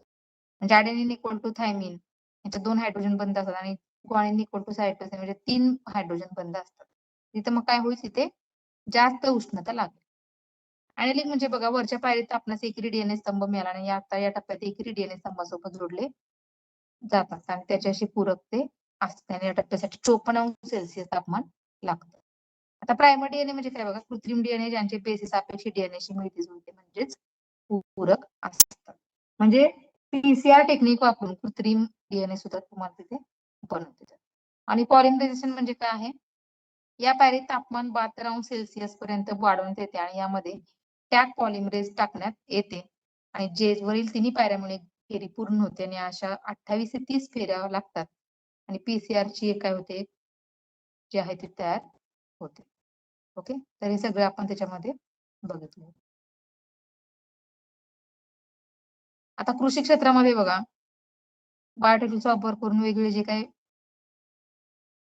बिट्टी कापूस, बिटी मका, बिटी वांगी हे सगळं जे आहे ते आपण बघितलेलं होतं.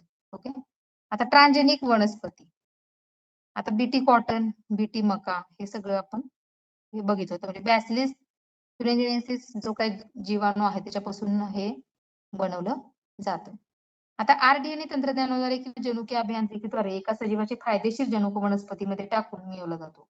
ज्या वनस्पतीला ट्रान्सजेनिक वनस्पती म्हणतात. इथे ट्रान्स म्हणजे रूपांतर आणि जीन म्हणजे जनुक. जे जनुक किंवा जीन वापरून आपण वनस्पतीमध्ये रूपांतरित केले त्याला जनुकाला ट्रान्झिएंट असं म्हणतात आणि जैवतंत्राचा उपयोग करून केलेली ट्रान्झेनिक वनस्पती सुद्धा बीटी कॉटन. आता बीटी कापूस एक ट्रान्झेनिक वनस्पती म्हणजे कीटक प्रतिकारक वनस्पती आहे. ज्याच्यामध्ये राईचं प्रमाण वाढू नये किंवा रोग पसरतो त्याला म्हणजे कुठेतरी थांबवण्यासाठी हे बीटी कापूस आपण जे काही बनवलेलं आहे. आता हे बोंड अळीचं जे काही प्रमाण आहे ते ह्याच्यामुळे काय होतं कमी होतं. आता बॅसिलस thuringiensis आहे तो जो मातीत राहणारा जीवाणू आहे त्याच्यापासून काय केलं जातं हे बियाणं जे आहे ते बनवलं जातं. आता बघा या जीवाणूच्या डीएनए मध्ये असा एक जीन असतो ज्यामुळे वनस्पतीवर कापसाळी बोंड अळीचं प्रमाण कमी होतं. आपण पुनःसंयोजित डीएनए तंत्रज्ञान पाहिलं ज्यामध्ये फायदेशीर जनुक तोडला जातो व वाहकाद्वारे पोषितात तो टाकला जातो म्हणजे डोनर बरोबर ना एक वाहक आणि एक पोषक. तर बघा इथे सुद्धा बीटी जीवाणूतील हा फायदेशीर जनुक पुनःसंयोजित तंत्राद्वारे कापसाच्या बियामध्ये टाकला बरोबर का म्हणजे इथं जो काही जीवाणू आहे जो बेसिलस thuringiensis जो आहे तो काय केला जातो त्या कापसाच्या बियामध्ये टाकला जातो. बीटीमध्ये क्रायझिन असतो जे अकार्यशील प्रथिनाची निर्मिती करतो आणि हे प्रथिन विषारी असते परंतु कार्यशील होण्यासाठी अल्कली आम्लरी माध्यमाची गरज असते. हे केवळ फक्त बोंडअळीलाच मारत नाही बघा बिटॉक्सिन तर काय करतात कीटकांच्या लेपिडोप्टेरा, डिप्टेरा, कोलेप्टेरा या गणातील बहुतांश कीटकांशी विरोधी ते वापर म्हणे बीटी सोयाबीन, बीटी वांगी, बीटी तांदूळ इत्यादी पिके घेता येतात. बीटी कापसाच्या जातीत हाच क्रायजनुक टाकला जातो आणि म्हणून बीटी कापसावर वाढणारी बोंडअळी जेव्हा त्या रोपावरील काही भाग खाते आणि सोबतच क्रायजनुकाद्वारे तयार झालेला अकार्यशील जातो आणि हा बोंडअळीच्या आतड्यातील अल्कली माध्यमामुळे कार्यशील होतो आणि बोंडअळीची आतडी उद्ध्वस्त करतो आणि अशा प्रकारे बीटी काप काय त्या जीवाणूमधला जो काही घटक आहे क्रायजनुक आहे तो त्याच्यामध्ये त्या बियाणामध्ये कापसाच्या टाकला जातो. बघा बीटी कापसाचा जो काही बीटी कॉटनच्या लागवडीमुळे कीटकनाशकाची फवारणी करण्याची गरज भासत नाही. त्यामुळे लोकांना म्हणजे कमी पैशामध्ये, कमी खर्चामध्ये जास्त उत्पादन त्याच्यातून मिळू शकतं. भारतात 2002 पासून मायको मोन्सॅन्टो कंपनीने बीटी कॉटन उत्पादन सुरू केलं आणि 2014 ला भारतात घेतलेली संपूर्ण बीटी कॉटनचं होतं आणि जगात बीटी कॉटन उत्पादनात भारताचा पहिला क्रमांक लागतो. पंजाब शेतकी विद्यापीठात भारतातील पहिला बीटीचा नमुना तयार केला गेला आणि 2012 मध्ये महाराष्ट्रात बीटी कॉटनवरती बंदी घातली होती जी काही महिन्यानंतर उठवली. आता बीटी वांग सुद्धा एक होतं बघा पण त्याची आत्ताच काही गरज पडली म्हणून ते नंतर करायला पाहिजे. ज्याप्रमाणे बीटी कॉटन जातं त्याचप्रमाणे कमी व्हावे यासाठी बनवले गेले. या बीज कंपनीने व्यावहारिक उत्पादन करण्याचा प्रयत्न केला परंतु आरोग्य व पर्यावरण यावर वाईट परिणाम होण्याची शंका निर्माण झाली आणि महाराष्ट्रातील जालना येथे म्हायको कंपनीने बीटी वांगे तयार केले परंतु त्याच्या व्यावहारिक वापरावर तात्पुरती स्थगिती देण्यात आली. बांगलादेश 2013 पासून बीटी वांगी व्यावहारिक वापरात आहे आणि जीएसी बघा जेनेटिक इंजिनिअरिंग अप्रेझल कमिटी जी आहे त्यांनी 14 ऑक्टोबर 2009 पासून बीटी वांग्याची योग्य चाचणी घेतली व 9 फेब्रुवारी 2010 ला बीटी वांगे आरोग्यास योग्य असून त्यापासून कसलाही धोका नाही याची व्यावहारिक उत्पादन घेण्याची परवानगी दिली परंतु त्यावेळी जे काही पर्यावरण मंत्री जयराम नरेश त्यांनी काय केलं आत्ताच याची काही गरज नाही म्हणून त्याच्यावरती काय आणली स्थगिती आणली. आता सेम जसं बघा बीटी कापूस, बीटी मका, बीटी वांगी तसं आता गोल्डन राईस हे आपण गोल्डन राईस बऱ्याचदा बघितले त्याच्यावरती प्रश्न येतो. तर त्याच्यामध्ये बीटा कॅरोटीन नावाचं एक तत्व असतं जे आपल्या शरीरात गेलं त्याचं रूपांतर व्हिटॅमिन ए मध्ये होतं त्यासाठी हे म्हणजे गोल्डन राईस जे आहे ते आपण बनवलेलं आहे. हा तांदूळ पिवसळ सोनेरी रंगाचा असल्यामुळे त्याला सोनेरी तांदूळ किंवा गोल्डन राईस म्हणून ओळखलं जातं. जीवनसत्व अ ची निर्मिती होण्यासाठी सोनेरी तांदळामध्ये 3 जनुके टाकण्यात आलेले. बघा इरिविनिया या मृदाणू जीवाणू आणि मका किंवा डॅफोडिल या वनस्पतीपासून मिळवून तो तांदळामध्ये टाकला. सोनेरी तांदळामुळे जीवनसत्व अ च्या अभावामुळे होणारे रोग जसे अंधत्व, रानआंधळेपणा यावर मात करता येते आणि म्हणूनच ज्या ठिकाणी या समस्या उद्भवतात त्या ठिकाणी सोनेरी तांदूळ जास्तीत जास्त पाठवला जातो. परंतु फक्त सोनेरी तांदूळ वापरून जीवनसत्व अ च्या अभावाचा सामना करणे शक्य नाही. म्हणजे फक्त गोल्डन राईस भात खाल्ला शिजवून तरी फक्त नुसतं व्हिटॅमिन ची कमतरता दूर होणार नाही. त्यासाठी तुम्हाला बाकीचे पण फ्रुट्स, पालेभाज्या म्हणजे जसं की शेवग्याच्या शेंगा खाव्या लागतील, पालक खावा लागेल, गाजर खावं लागेल. बाकी हे व्हिटॅमिन ए मिळण्यासाठी जे काही नॅचरल जे आहे ते सगळं तुम्हाला खावं लागेल. तरच व्हिटॅमिन ए ची कमतरता तुम्हाला भासणार नाही. आता बघा हे फ्लेवर सेवर टोमॅटो जे आहे ते सुद्धा जे लवकर टोमॅटो सडतात ते जास्त काळ टिकवले जातात. त्यासाठी फ्लेवर सेवर टोमॅटो आहे. बघा बघा नावामध्ये दिल्याप्रमाणे टोमॅटोमध्ये जे बदल केलेले आहेत आणि त्याच्यामध्ये चवीमध्ये कसलाही बदल झालेला नाही. ओके, फ्लेवर सेवर टोमॅटो हे नाव दिले आणि चवीमध्ये बदल केल्यानंतर तिचा जास्तीत जास्त काळ टिकावे याच्यासाठी बनवलेली आहे. टोमॅटो लवकर आणि यासाठी ज्या घटकामुळे टोमॅटो लवकर पिकते त्यातून सडून खराब होते त्या घटकाची कार्यक्षमता कमी केली जाते म्हणून हळूहळू टोमॅटो पिकते आणि जास्त काळ ते सुद्धा ज्या घटकामुळे टोमॅटो पिकतो त्या घटकाला काय म्हटलं जातं पॉली गॅलेक्टोयुरोनेज विकर. इथे सुद्धा विकर आहे बघा, एन्झाईम आहे आणि हा विकर साधारणतः टोमॅटोच्या पेशी भित्तिकेतील पेक्टिन या घटकाला नष्ट करत असतो. ज्या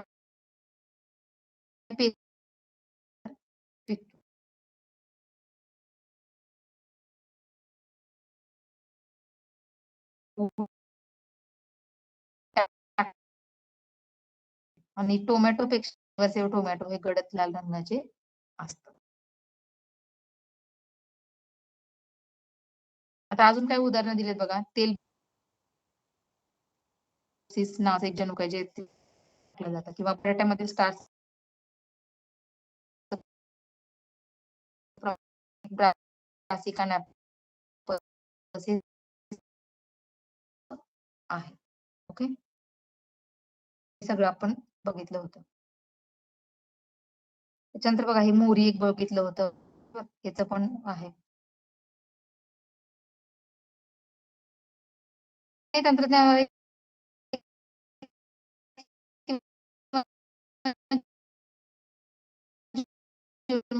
अभियांत्रिकीद्वारे एका सजीवाच्या मध्ये टाकू जवळपास 95% ट्रान्सजेनिक प्राणी हे उंदीर, 95% ट्रान्सजेनिक उंदीर म्हणजे प्रयोगशाळेमध्ये वगैरे बनवले जातात.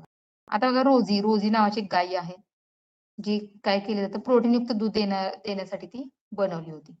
ही जगातील पहिली ट्रान्सजेनिक गाय 1997 मध्ये तयार करण्यात आली आणि या गायीमध्ये मानवी प्रथिन तयार करण्यात आले. व गायीमध्ये मानवी प्रथिन करणारा जनुक टाकण्यात आला म्हणूनच ही गाय अल्फा लॅक्टोल्युमिन हा मानव प्रथिन तयार असणारे दूध निर्माण करून दूध देणारी गाय म्हणून ओळखली जाते.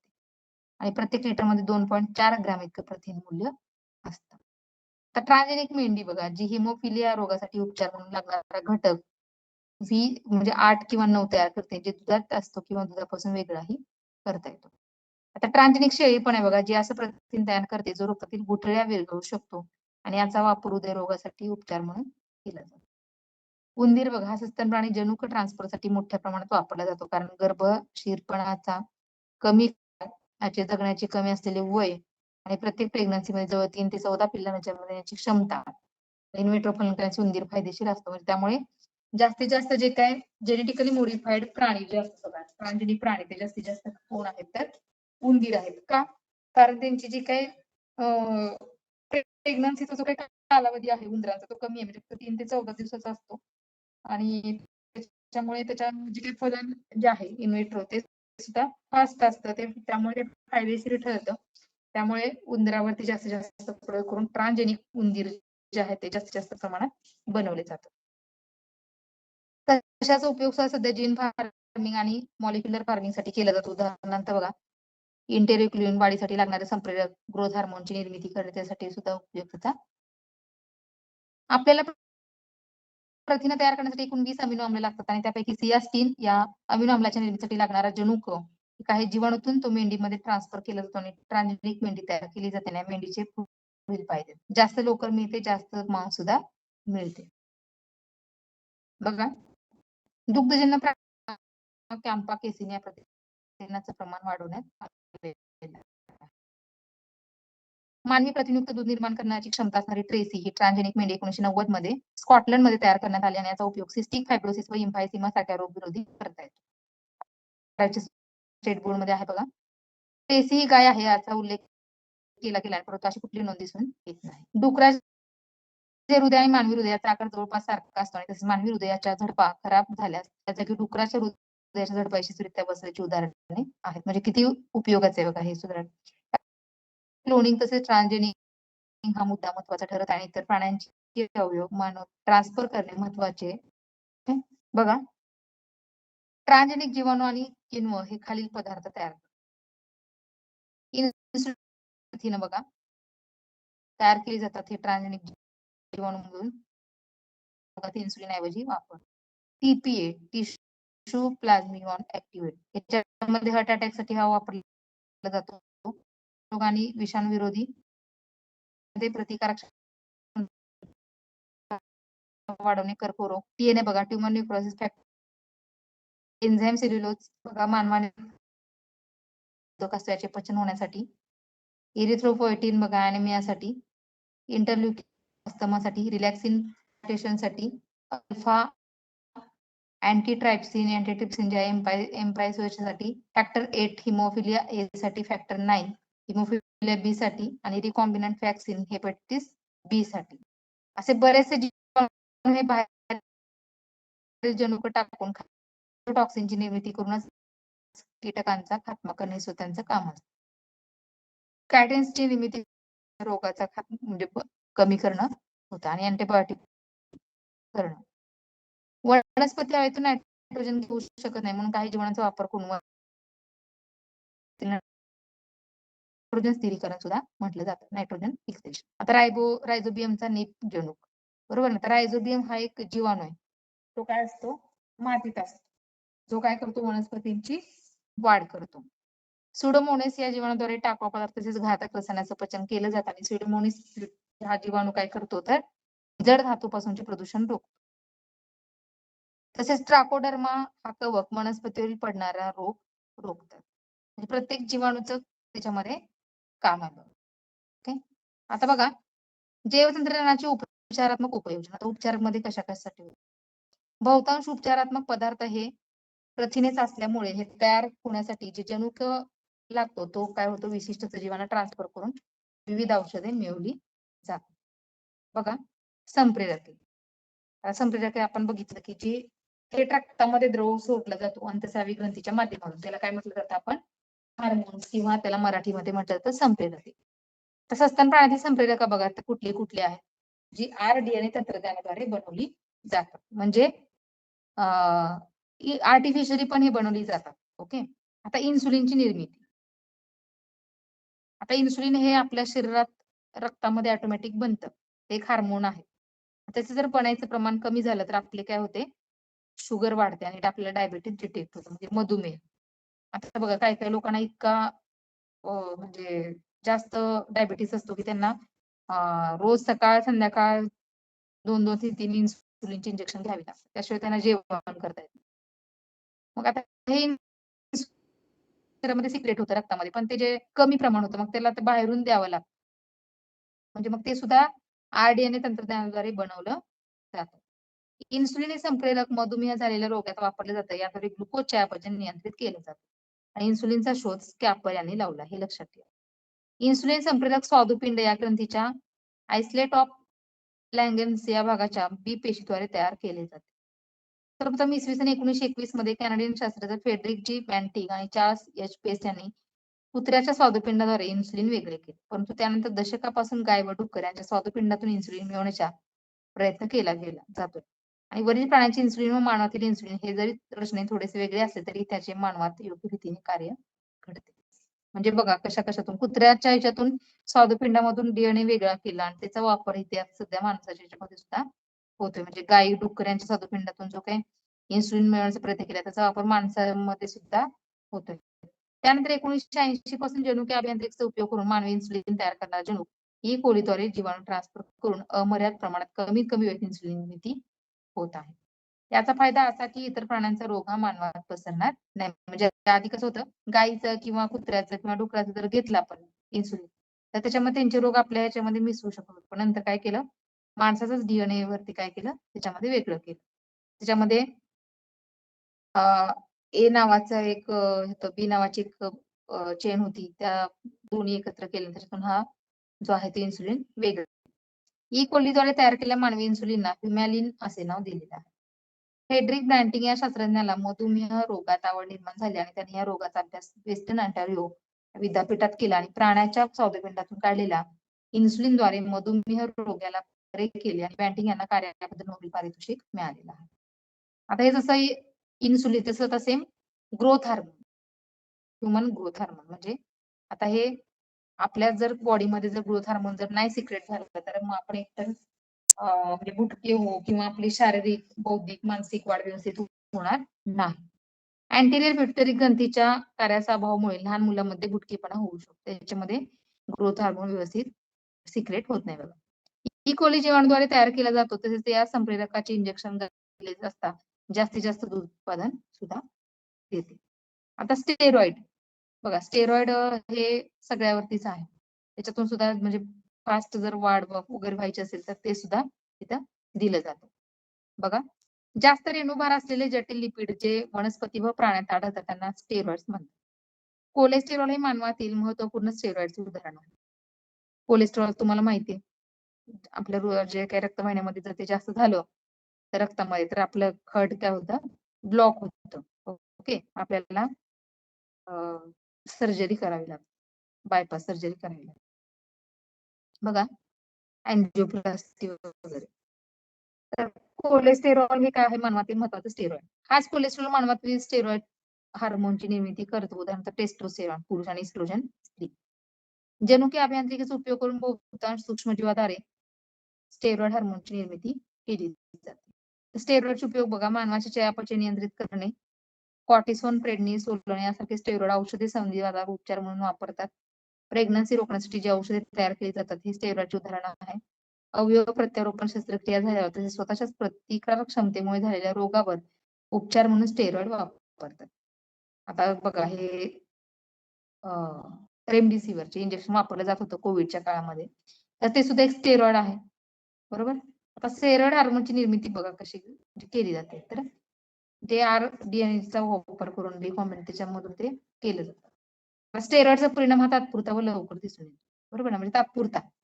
आता जे फिल्म इंडस्ट्रीमध्ये वगैरे काम करणारे असतात बघा, ते स्टेरॉइड घेतात म्हणजे त्यांना बॉडी बनवायची आता किंवा आता वजन वाढवायचंय पण आता तेवढा वेळ नाहीये, मग ते स्टेरॉइड घेतात. मग अचानक वजन वाढतं लगेच, पण त्याचा वापर लगेच परिणाम फास्ट तात्पुरता असतो, तो म्हणजे लवकर दिसतो पण तात्पुरता असतो. असे बरेच, किंवा कुणाला जाड व्हायचंय किंवा कुणाला कुठला एखादा शरीराचा पार्ट आहे तो वाढवायचंय, वजन कमी करायचंय, वजन वाढवायचंय, त्यासाठी स्टेरॉइड घेतात किंवा सुंदर दिसण्यासाठी पण वेगळे स्टेरॉइड असतात. हे अशा प्रकारचे वेगळे स्टेरॉइड ते घेतात कारण त्याचा परिणाम लगेच दिसतो. आता बायोफार्मास्युटिकल्स म्हणजे काय बघा, ट्रान्सजेनिक वनस्पतीपासून मिळवलेल्या प्रथिने, हार्मोन, लस, प्रतिजैविके, विकरे इत्यादी औषधाला बायोफार्मास्युटिकल्स असे म्हणतात. मानवी वृद्धी जनुक जो तंबाखू चारिद्रव्य DNA मध्ये स्थानांतरित केला जातो आणि तंबाखू वनस्पतीद्वारे निर्माण केला जाणारा सुपर ग्लू हा शस्त्रक्रियेदरम्यान स्नायू जोडण्यासाठी वापरला. मलेरिया विरोधी वापरले जाणारे मिसिलिन हे औषध वनस्पतीपासून मिळते आणि अफियाम पॉपी पासून वेदनाशामक औषधे बनवले जातात. म्हणजे वनस्पतीपासून जे काय बनवलं जातं त्याला काय म्हणतात, बायोफार्मास्युटिकल्स. आता लस बघा, कोणत्या प्रकारचं जे काही लस आहे म्हणजे विषाणूजन्य असेल, जीवाणूजन्य लस असेल, ती काय केली जाते तर ही बनवली जाते, म्हणजे जसं की संक्रमक रोग होऊ नये म्हणून लस वापरामध्ये जैव तंत्रज्ञानातील प्रगतीमुळे मोठ्या प्रमाणात लस बनवणे सोपे झालेले आहे. ज्या जीवाणू किंवा विषाणू किंवा कोणत्याही सूक्ष्मजीवामुळे रोग होतो त्या शरीरासाठी घातक ठरणाऱ्या घटकाला अँटीजन असे म्हणतात आणि त्या घटकामुळे आपल्या शरीराला धोका पोहोचू नये म्हणून आपल्या प्रतिकार क्षमतेने अँटीजनला मारण्यासाठी जो घटक तयार केला जातो त्याला अँटीबॉडी असं म्हणतात. आता बघा, अँटीजन आणि अँटीबॉडीज मधला फरक. आता अँटीजन म्हणजे काय, की जो विषाणू किंवा जीवाणू आपल्या शरीरामध्ये घुसखोरी करतो आणि आपल्या शरीराला इजा पोहोचवतो, तो म्हणजेच काय आहे, अँटीजन. आता COVID-19 हा काय आहे, अँटीजन. तो आपल्या शरीरात बाहेरून आला, आपल्या विश्वसन संस्कृती त्याच्यामध्ये श्वसन नलिकेच्या माध्यमातून त्यानं फुफ्फुसामध्ये घुसखोरी केली, आपल्या शरीराला इजा पोहोचवली, आपला श्वास पूर्ण ब्लॉक झाला आणि त्याच्यामध्ये आपला जीव गेला म्हणजे माणसांचा, तर ते काय झालं, अँटीजन. आणि त्याला प्रत्युत्तर म्हणून आपल्या शरीरामध्ये जे बनतं त्याला काय म्हणतो आपण, अँटीबॉडीज. आता ह्या अँटीबॉडीज कुठे बनतात बघा, तर रक्तामध्ये बनतात. आता तुम्ही प्लाझ्मा थेरपी हे कोविडच्या काळामध्ये खूप ऐकलं असेल. तर प्लाझ्मा थेरपीमध्ये काय केलं जायचं की जो पेशंट बरा झालाय COVID-19 मधून त्याचं रक्त घेतलं जायचं आणि ज्याला कोविड झालेला आहे त्याला ते रक्त दिलं जाईल. आता आपल्याला आपल्या रक्तामध्ये प्लाझ्मा असतो, आरबीसी असतात, डब्ल्यूबीसी असतात आणि प्लेटलेट्स असतात. आरबीसी म्हणजे काय? रेड ब्लड सेल्स, डब्ल्यूबीसी म्हणजे व्हाईट ब्लड सेल्स, प्लाझ्मा आणि काय असतं? प्लेटलेट्स. आता प्लाझ्मा थेरपी तुम्ही शब्द ऐकलेला आहे. मग आता अँटीबॉडीज ज्या असतात त्या कुठे बनतात? तर ह्या प्लाझ्मामध्ये. आता प्लाझ्मा म्हणजे काय असतो बघा, की आपल्या रक्तामध्ये एकूण रक्ताच्या 55% असतो. किती असतो? 55% प्लाझ्मा. आता त्याच्यामध्ये आपल्या रक्तामध्ये जो काही एकदम असा म्हणजे फिक्कट पिवळसर रंगाचा जो भाग असतो, जो आपल्या रक्ताला घट्टसरपणा प्राप्त करतो, तो म्हणजेच काय असतो? प्लाझ्मा असतो. आणि त्याचं एकूण रक्ताचे प्रमाण किती टक्के आहे? तर 55% आहे. किती? 55%. त्याच्यामध्ये 5 प्रकारची प्रथिनं असतात. ती काय करतात? त्याची वेगवेगळी कामं करतात. ओके. तर ह्या अँटीबॉडीज ज्या असतात त्या कुठे बनतात? तर ह्या प्लाझ्मामध्ये बनतात. ओके. तर बघा, तर अँटीजन म्हणजे काय? की आपल्या शरीरात जो बाहेरून घुसखोरी करतो, आपल्या शरीराला इजा पोहोचवतो, तो म्हणजे कोण? अँटीजन. आणि आपल्या रक्तामध्ये त्याला प्रतिकार करण्यासाठी जे बनतं त्याला काय म्हटलं जातं? अँटीबॉडीज. आणि अँटीबॉडीज कुठे बनतात? तर रक्तामध्ये बनतात आणि प्लाझ्मामध्ये बनतात. ओके. तर हे लक्षात ठेवा. बघा, म्हणजेच अँटीजन हा रोग निर्माण करू शकणारा शरीरासाठी घातक घटक होय. तर अँटीबॉडीज म्हणजे आपल्याला शरीराने अँटीजनचा विरोध म्हणून तयार केलेले फायदेशीर प्रथिनं होय. म्हणजे अँटीजन शरीरात प्रवेश केल्यामुळे आपले शरीर अँटीबॉडी तयार करतात आणि त्या रोगाशी लढण्याचे सामर्थ्य आपल्या शरीराला येते आणि हेच तत्व लस तयार करताना वापरले. लस म्हणजे दुसरे तिसरे काही नसून अँटीजनच असतं. बरोबर आहे. ज्यामुळे आपले शरीर त्या रोगासाठी अँटीबॉडीज तयार करतात आणि ह्या अँटीबॉडीज वर्षानुवर्षे शरीरात त्या विशिष्ट रोगासाठी शरीराला संरक्षण प्राप्त करून देतात. लस तयार करताना त्यामधील अँटीजन निष्क्रिय केले जातात, ज्यामुळे फक्त अँटीबॉडीज तयार होतात, तर रोग निर्माण होत नाही. अशाच प्रकारे या तत्वाचा वापर करून एडवर्ड जेनर या शास्त्राने इसवी सन 1796 मध्ये जगातील पहिलीची देवी लस शोधली. ज्या लस पारंपरिक पद्धतीने बनवल्या असताना फर्स्ट जनरेशन व्हॅक्सिन म्हणतात, तर जैवतंत्राच्या सहाय्याने बनवलेल्या लसींना सेकंड जनरेशन व्हॅक्सिन असे म्हटलं जातं. हेपॅटायटिस बी ची लस वगैरे. आता खाद्य लस पोलिओ, 2 बूंद जिंदगी की म्हणजे 0 ते 5 वर्षाच्या वयोगटातल्या मुलांना तोंडाद्वारे लस दिली जाते. ती म्हणजे काय आहे? Edible vaccine.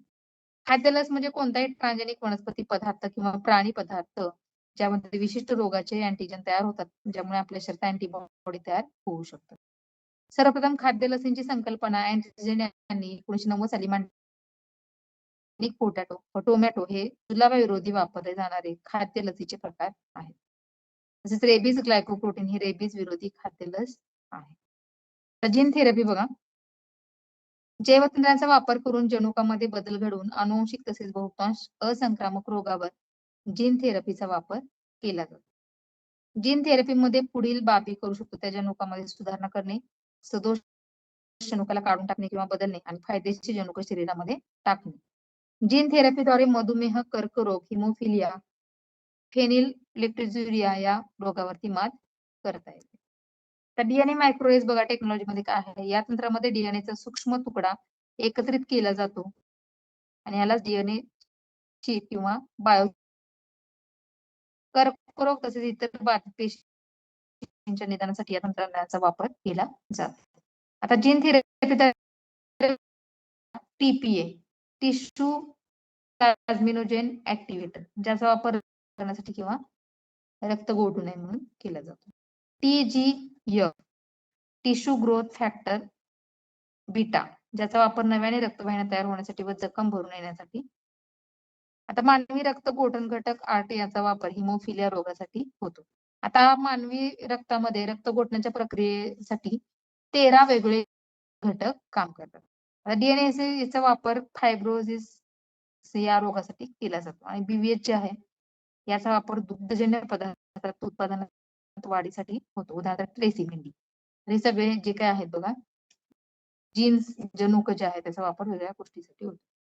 आता बघा, सध्या परिस्थिती जवळपास 30 रिकॉम्बिनंट औषधं जगभर वापरली जातात. त्यापैकी 12 औषधं ते बाजारपेठ होती. इसवी सन 1990 मध्ये सर्वात प्रथम 4 वर्षाच्या मुलीला जीन थेरपी देण्यात आली.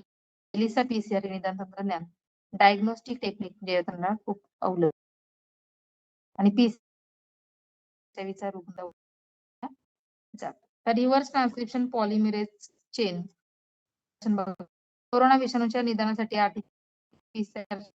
हे माहिती हे तंत्र आपण अवलंबून कोरोना हा आरएनएचा विषाणू या पद्धतीमध्ये आरएनएचे रूपांतर डीएनए मध्ये केले जाते यालाच रिव्हर्स ट्रान्सक्रिप्शन व कोरोना विषाणूच्या आरएनएचा शोध घेतला जातो.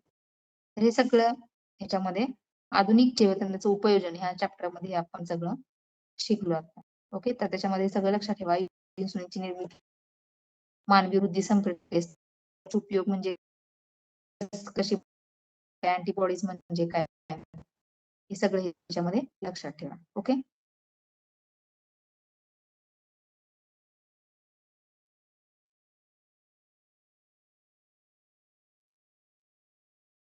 तर ह्या तिसऱ्या चॅप्टर मध्ये आपण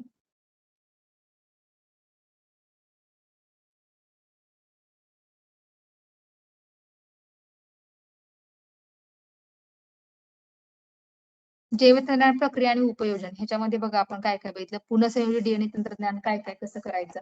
मग त्याच्यामध्ये तीन सजीवांची गरज असते. एक म्हणजे डोनर, दुसरा म्हणजे वाहक आणि तिसरा दूषित घटक.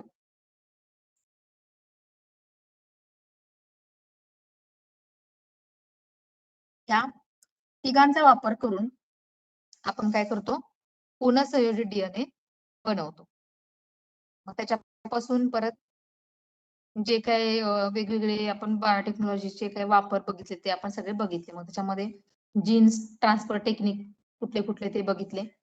त्यानंतर जेनेटिक मोडिफाईड पिकं बघितले. त्याच्यामध्ये बीटी कॉटन, बीटी म्हणजे काय नेमकं, बीटी कॉटनचा वापर कशासाठी केला जातो. मग त्याच्यामध्ये आणखी टोमॅटोचं उदाहरण बघितलं, तंबाखूचं उदाहरण बघितलं, गोल्डन राईसचं उदाहरण बघितलं.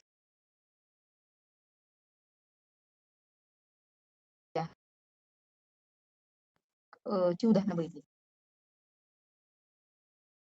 पण त्याच्यामध्ये शेळी, उंदीर हे सगळं त्याच्यामध्ये आपण बघितलं. त्याच्यामध्ये ट्रान्सजेनिक जीवाणू आणि वापर कशा पद्धतीनं केला जातो ते पण ह्याच्यामध्ये आपण बघितलं. मग त्याच्यामध्ये इन्सुलिनची निर्मिती, वेगळ्या संप्रेरकांची निर्मिती कशी केली जाते, अँटीजेन म्हणजे काय, अँटीबॉडीज म्हणजे काय, हे सगळं आपण तिसऱ्या चॅप्टर मध्ये बघितलेलं आहे. तर 3 चॅप्टर जे आहेत आता आपले हे जे बायोटेक्नॉलॉजी मध्ये जे आहेत ते त्याच्यामध्ये आधुनिक जैवतंत्रज्ञान जे आहे ते आपण चौथा चॅप्टर जो आहे तो मला वाटतं बहुतेक सुरू केलेला होता. त्याच्यात आपण फिंगरप्रिंट संवर्धन हे आपण बघितलं. टोटल मध्ये त्यातले मला वाटतं आपले 3 चॅप्टर जे आहेत ते संपलेले आहेत. आता चौथा आणि पाचवा हे जे काही चॅप्टर आहेत ते आपण दोन्ही चॅप्टर जे आहेत ते आपण उद्या संपूया. मला वाटतं आपण चौथा चॅप्टर पण बहुतेक सुरू केला होता.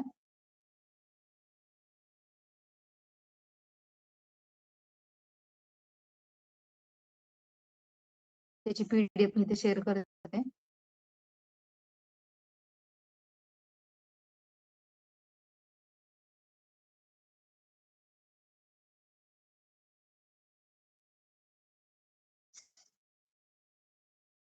हे पुढचं चौथा आणि पाचवा चॅप्टर म्हणजे छोटा आहे त्यामुळे लगेच संपेल तो.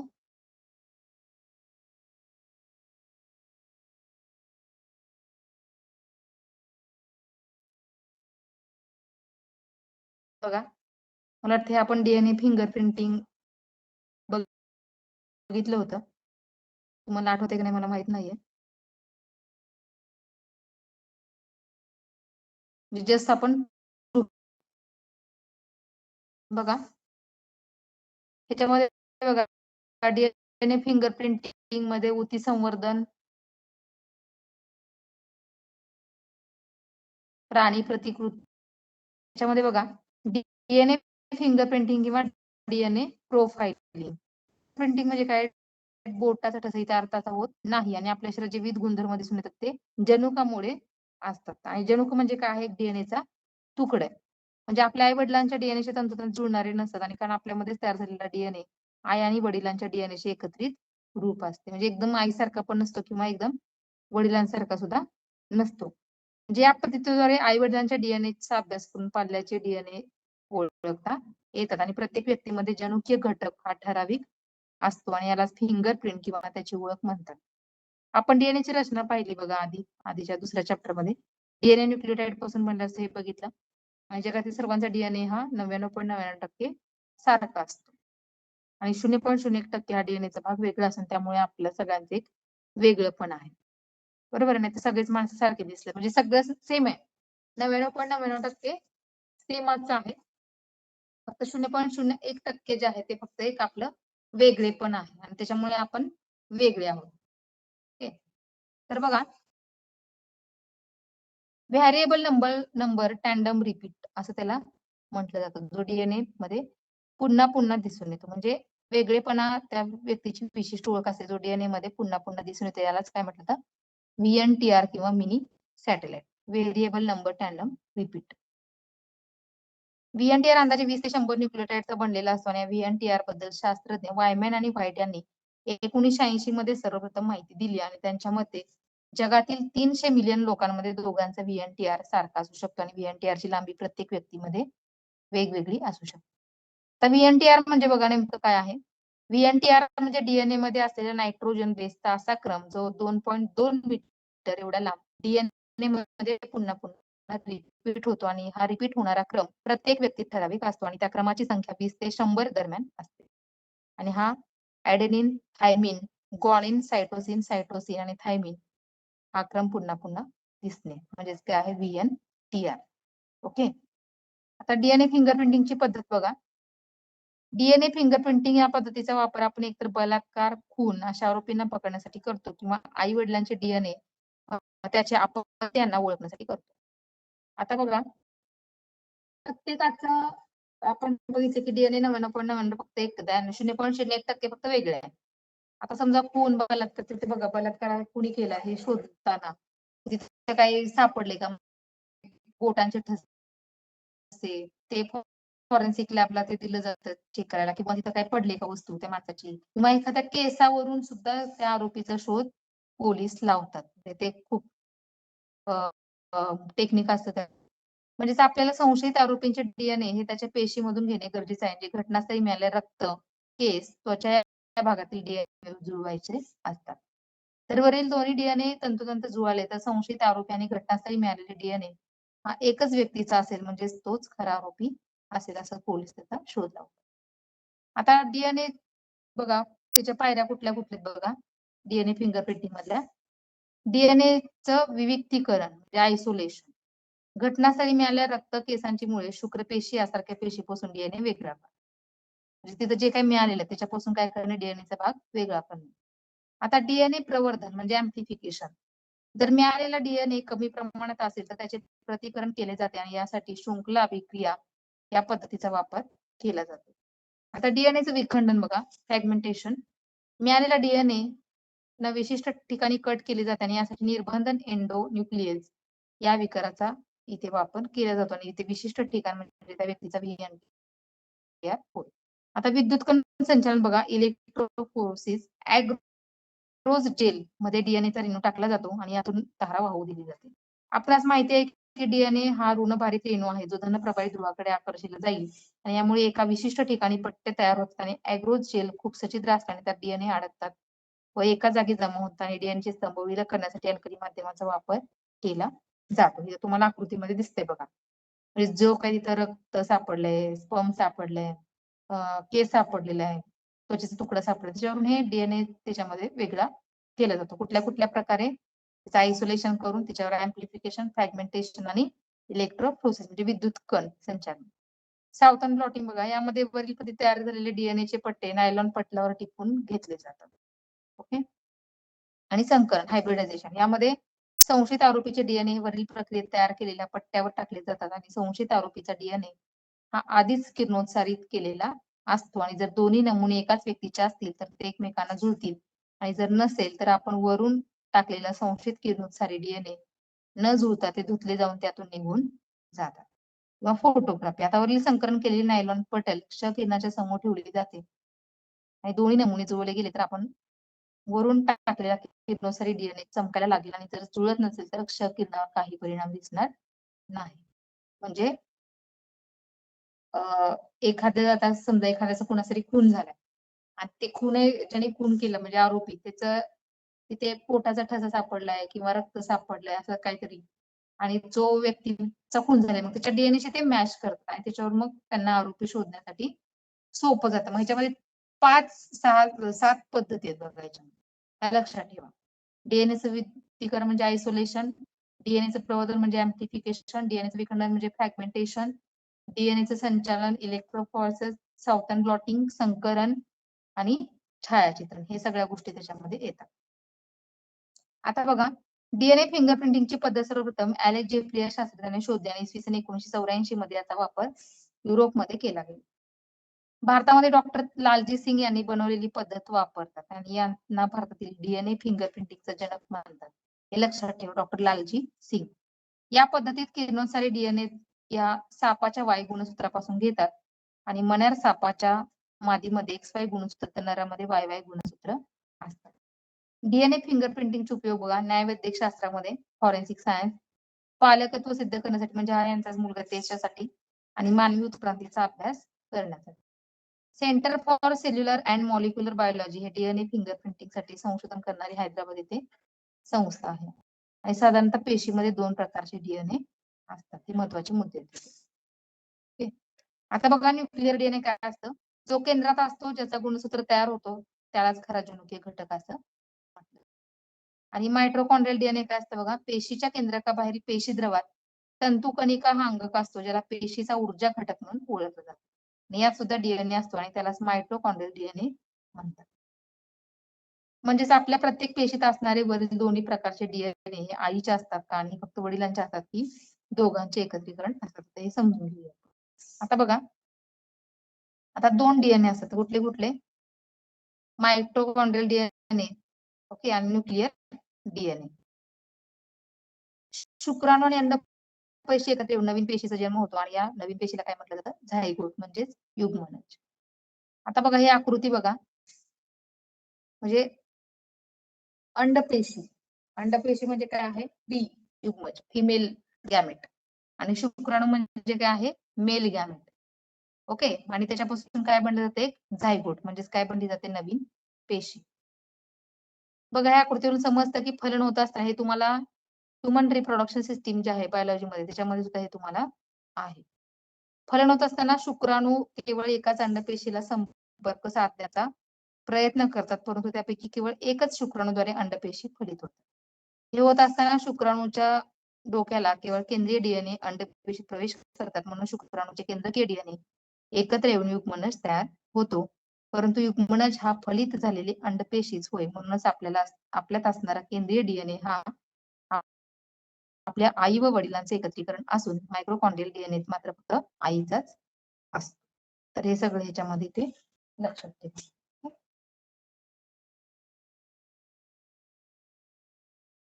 तर आता हे ऊती संवर्धन जे आहे ते आपण उद्या बघूया म्हणजे आपला 3रा आणि 4था चॅप्टर जो आहे तो आता नंतर उद्याच्या सेशनला आपला संपेल. ओके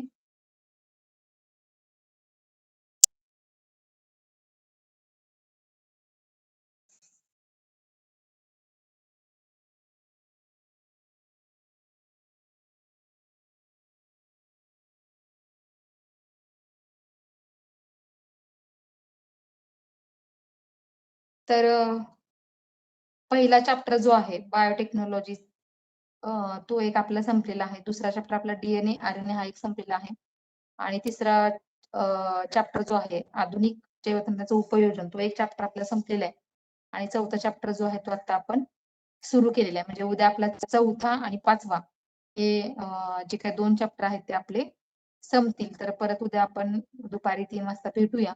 मी आता तुमचा निरोप घेते. धन्यवाद.